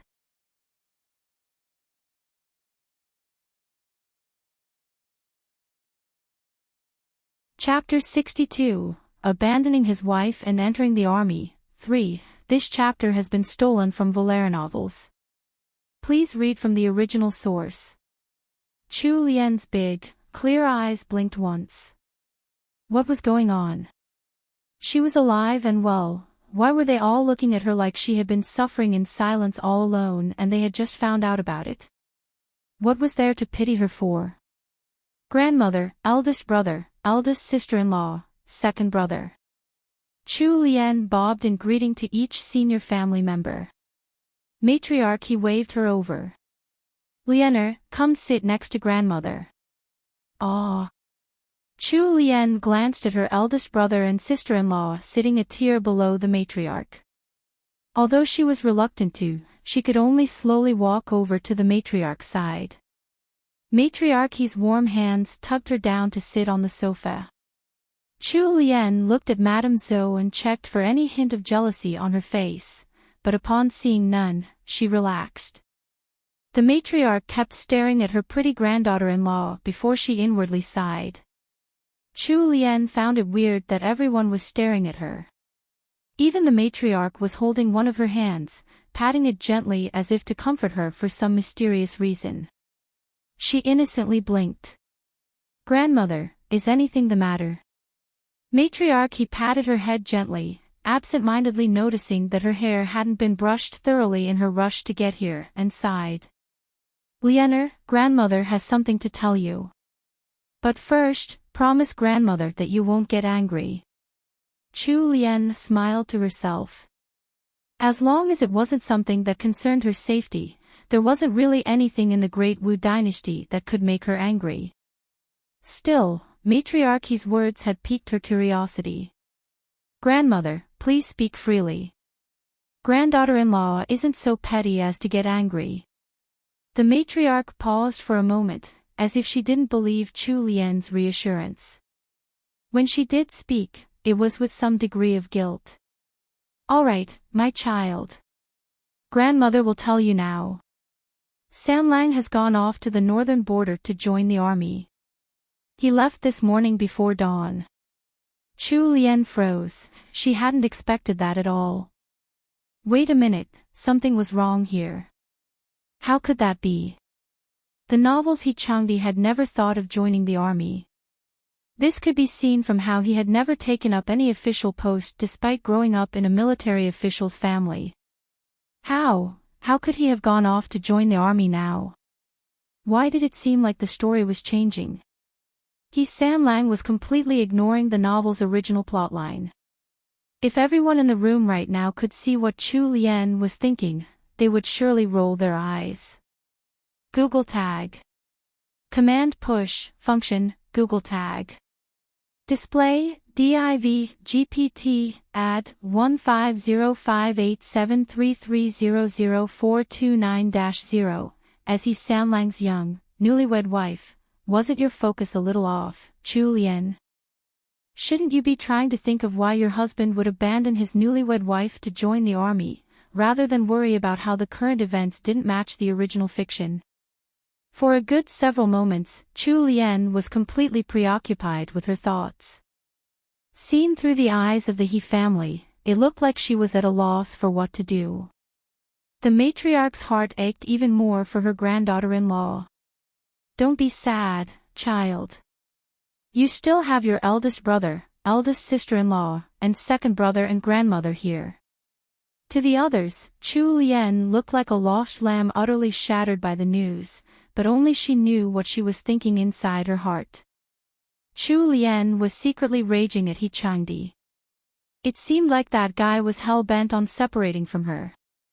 After eating her cooking, he had actually just upped and left. He had such a pretty face, but what a pity that his personality was so terrible. Now that this had come about, she wanted to wait and see what he was going to get up to at the northern border. Since the two of them couldn't be friends, then they might as well cut all ties. It wasn't like she couldn't live without him. Actually, it was a good thing that he was gone. Now she could live freely at the Jing'an estate without anyone interfering or disturbing her. Chu Lian didn't take it to heart at all. If it hadn't been for the novel's description of He Changdi's excellent personality, she wouldn't have held any expectations towards him at all. Now that all those expectations had already fallen short, she didn't have any hopes for He Sanlang anymore. There was nothing to be sad about for her. Chu Lian smiled. "Grandmother, I know you're all here for me. Even if husband isn't here, I'll continue living well." Her genuine smile seemed like a fake one to mask her sadness. Even the usually inconsiderate He Changjua spoke up. "Sister-in-law, please don't be sad. I'm working in the left military guards. The moment there's any news about my brother, I'll bring it back to sister-in-law. Thus, Chu Lian passed her morning accepting comfort from her family. Matriarch He even specially gifted her with a jade ornament inlaid with gold to comfort her. From the looks of the ornament, it must be worth at least 1,000 taels. TL note: all the people who were waiting for Sanlang to leave, it's time to party. XD Chu Lian's solo life and money-making starts here. We'll still get to see Sanlang's side of the story from time to time, as well as the continued hilarious interactions between our lead couple. We'll make that silly Sanlang kneel 1000x to our sweet Chu Lian before he's allowed to have her, but there will be romance.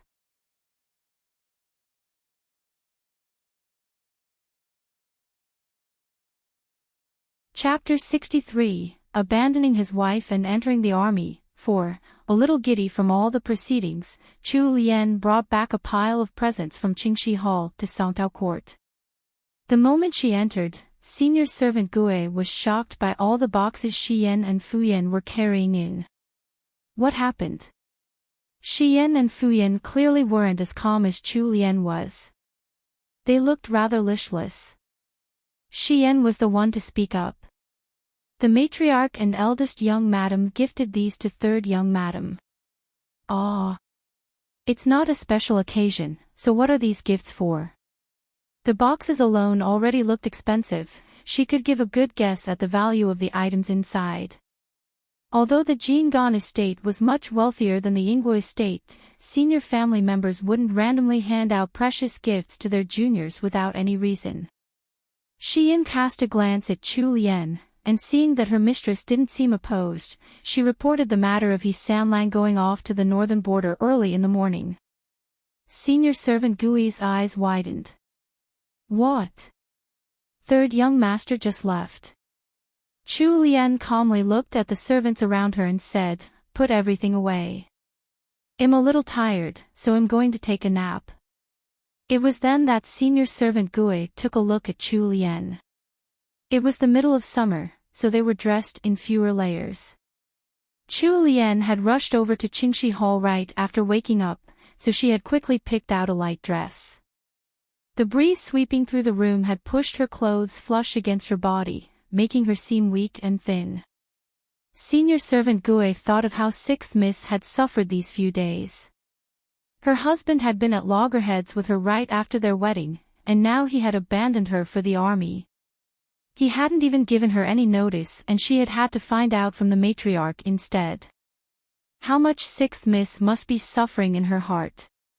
While thinking of all the recent events, senior servant Gue couldn't help but shed a few tears in sympathy for her mistress. The personal maidservants also had sad expressions on their faces. Senior servant Gue saw that the atmosphere in the parlor had dampened, so she quickly wiped her tears with a handkerchief. Then, she took to scolding them in a low voice. "Why the gloomy faces? Your mistress is standing hale and hearty before you. Dismissed, dismissed. Go off to your chores. It's not like third young master will never return. This is his home, no matter where he goes, he'll still have this place in his heart." All the maidservants left in a hurry. However, senior servant Gue knew that the situation wasn't as good as she had tried to make it seem. She knew what kind of place the northern border was. Since third young master had gone there to join the army, once he entered the border troops, had have to stay there for a full 5 years unless he somehow achieved some merit. 5 years. Third young madam was 15 this year. She would be 16 next year. If third young master really stayed at the border for 5 years, third young madam would be 20 by the time he came back. 5 years. How was third young madam supposed to wait for him? Those were supposed to be the best years of a woman's life. How could third young master treat their sixth miss this way? However, Chu Lian's thoughts were completely different from senior servant Gui's. She was currently wearing a yellow halter top undergarment and white lounge pants as she lied on her large bed. Her legs were crossed as she fanned herself with a round fan. In the other hand, Chu Lian held a comedy book, which she was happily reading. Whenever she got to an interesting part, she would even forget to fan herself. She would also murmur to herself from time to time. I didn't think that the ancients would have such vivid imaginations. They even wrote stories with gender roles reversed. TSK, TSK. Too bad it's not the guys giving birth, though. TL note, the story that Chu Lian is reading here has the gender roles reversed, i.e. female emperor, male harem, females as the head of their families, etc.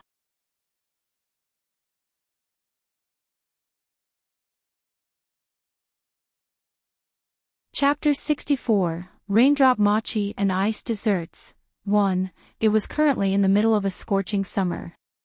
Her husband, He Sanlang, had suddenly traipsed off to the borders to join the army just a few days after their marriage, so everyone in the Jingan estate took pity on her.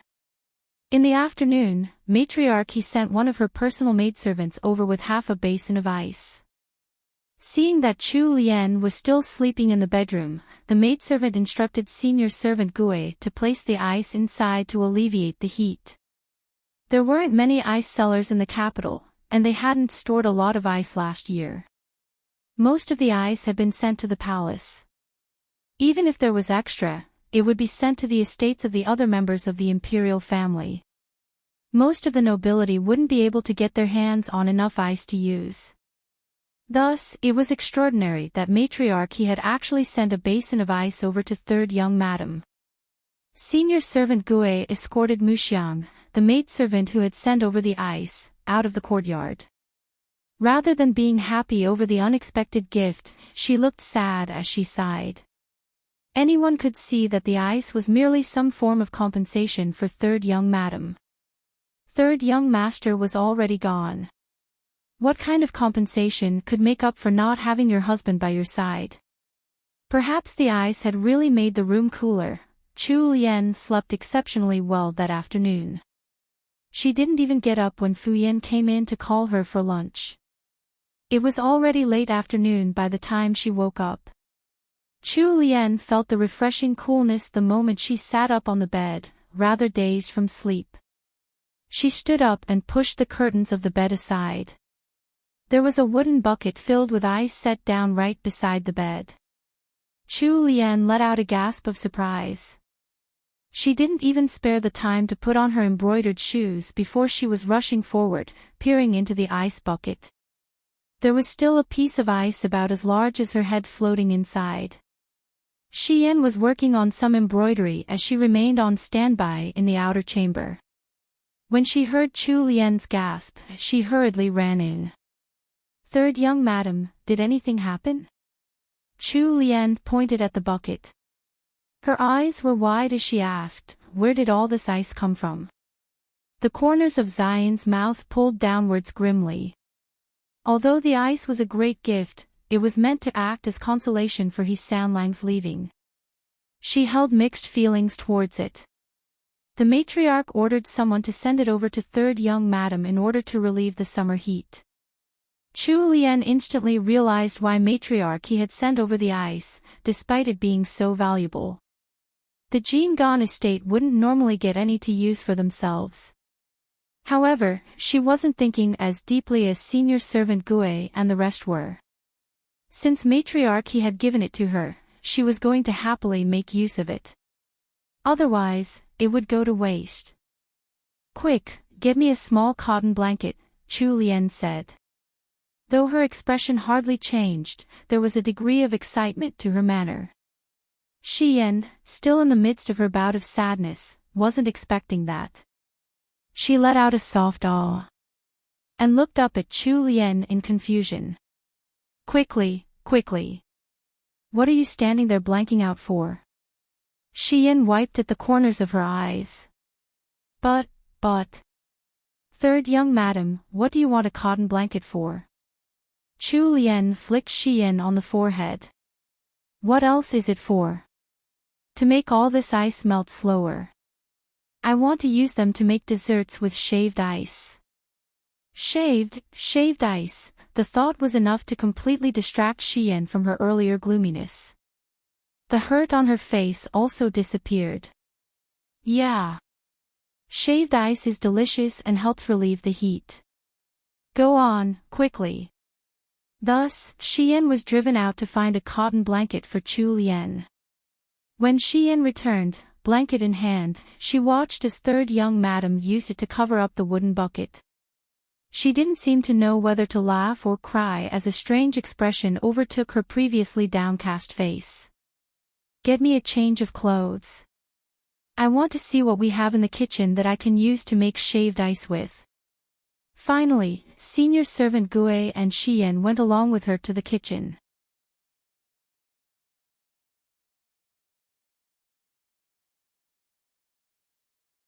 Chapter 65 Raindrop Mochi and Ice Desserts 2. This chapter has been stolen from LoveLore novels. Please read from the original source. Chu Lian looked over the ingredients that had been sent over to their kitchen this morning: amethyst-colored grapes, red honey peaches, mandarins, and a few other fruits. She nodded to herself and picked out several fresh lotus roots, some lotus seeds with their bitter centers removed, some water chestnuts, and a few other ingredients she would need. She then sent Xian to the second gate to ask the gatekeeper to buy a bottle of milk from outside. While waiting for Xian to return, Chu Lian was already starting to prepare the ingredients in the kitchen. This time, she didn't get anyone to help her and worked on the dish herself. Senior servant Gue only knew the name of the dish that third young madam wanted to make, but she didn't know how to make it herself. Thus, she simply stood to one side and watched. Chu Lian was someone who would focus solely on the task at hand. It was like her surroundings didn't even exist. This was especially so when she was making delicacies. However, in senior servant Gue's eyes, her concentration seemed more like a dazed look of distraction, like she was trying to cover up her sadness. When Chu Lian finished preparing all the fruits she would need for the shaved ice dessert, she noticed that Xian still hadn't returned. Her search brought her to a small bucket of glutinous rice, soaking in the corner of the kitchen. Chu Lian instantly thought of the raindrop mochi she had been preparing to make earlier that morning. Since they had ice today, an idea popped into her mind. She called the servant stationed in the kitchen and asked her to find a bag of soybean flour. It was easy to make raindrop mochi, and their appearance and taste was best suited for summer. Senior servant Gue was still feeling a little sad for third young madam as she watched her busy herself with making food. But the longer she watched, the more senior servant Gue grew entranced by the delicacies third young madam was making. Heavens, was that clear dessert the size of a large pearl really made from glutinous rice? It was unbelievable. She hadn't seen such a beautiful dessert in all her years of living. Around this time, Xian came back with a large jar of milk. Chu Lian then sent the maidservants off to retrieve the leftover ice from the bedroom. 10 minutes later, she finished making both the shaved ice dessert and the raindrop mochi. Chu Lian instructed Xian and Mingyan to bring the desserts to the parlor while she returned to her bedroom for a fresh set of clothes. There were several portions of each dessert. Chu Lian told senior servant Gue to find someone to send a portion to matriarchy over at Qingxi Hall, and while she was at it, to Madame Zhou as well. Since Madame Zhou also lived with her daughters, Chu Lian sent a larger portion their way. As for her mother-in-law, Madame Lu, it wouldn't be good for her to eat cold foods due to her condition, so Chu Lian only sent the raindrop mochi over. It wasn't very appropriate to visit her seniors after she had just sent them gifts, especially as He Sanlang had left earlier that day. Thus, Chu Lian settled down with her personal maidservants, enjoying the fruits of her labor in the comfort of her own parlor. When she finished eating, senior servant Gue saw that third young madam looked a little weary. She couldn't resist trying to improve her mood a little. Third young madam, please don't be sad. Perhaps third young master has a lucky star shining upon him and he'll be able to come back within 2 years. Although she had just eaten some desserts to relieve the heat of summer, Chu Lian still thought it wasn't refreshing enough. She didn't like summer in the first place, and that dislike made her seem somewhat fatigued. To her, senior servant Gui's remark had come completely out of the blue. Chu Lian tilted her head and stared. Momo, I'm not sad at all. Since my husband's gone, then so be it. Even if I cry to the heavens, it's not like he'll come back. Wouldn't it just be a waste of my tears and energy? Why not just live happily, eat some good food, and pass my days peacefully here in the estate? Senior servant Gui looked at third young madam, who was looking at her with her head crooked to one side. She looked as pretty as ever, despite being a little tired. Still, it felt like there was something wrong with her words.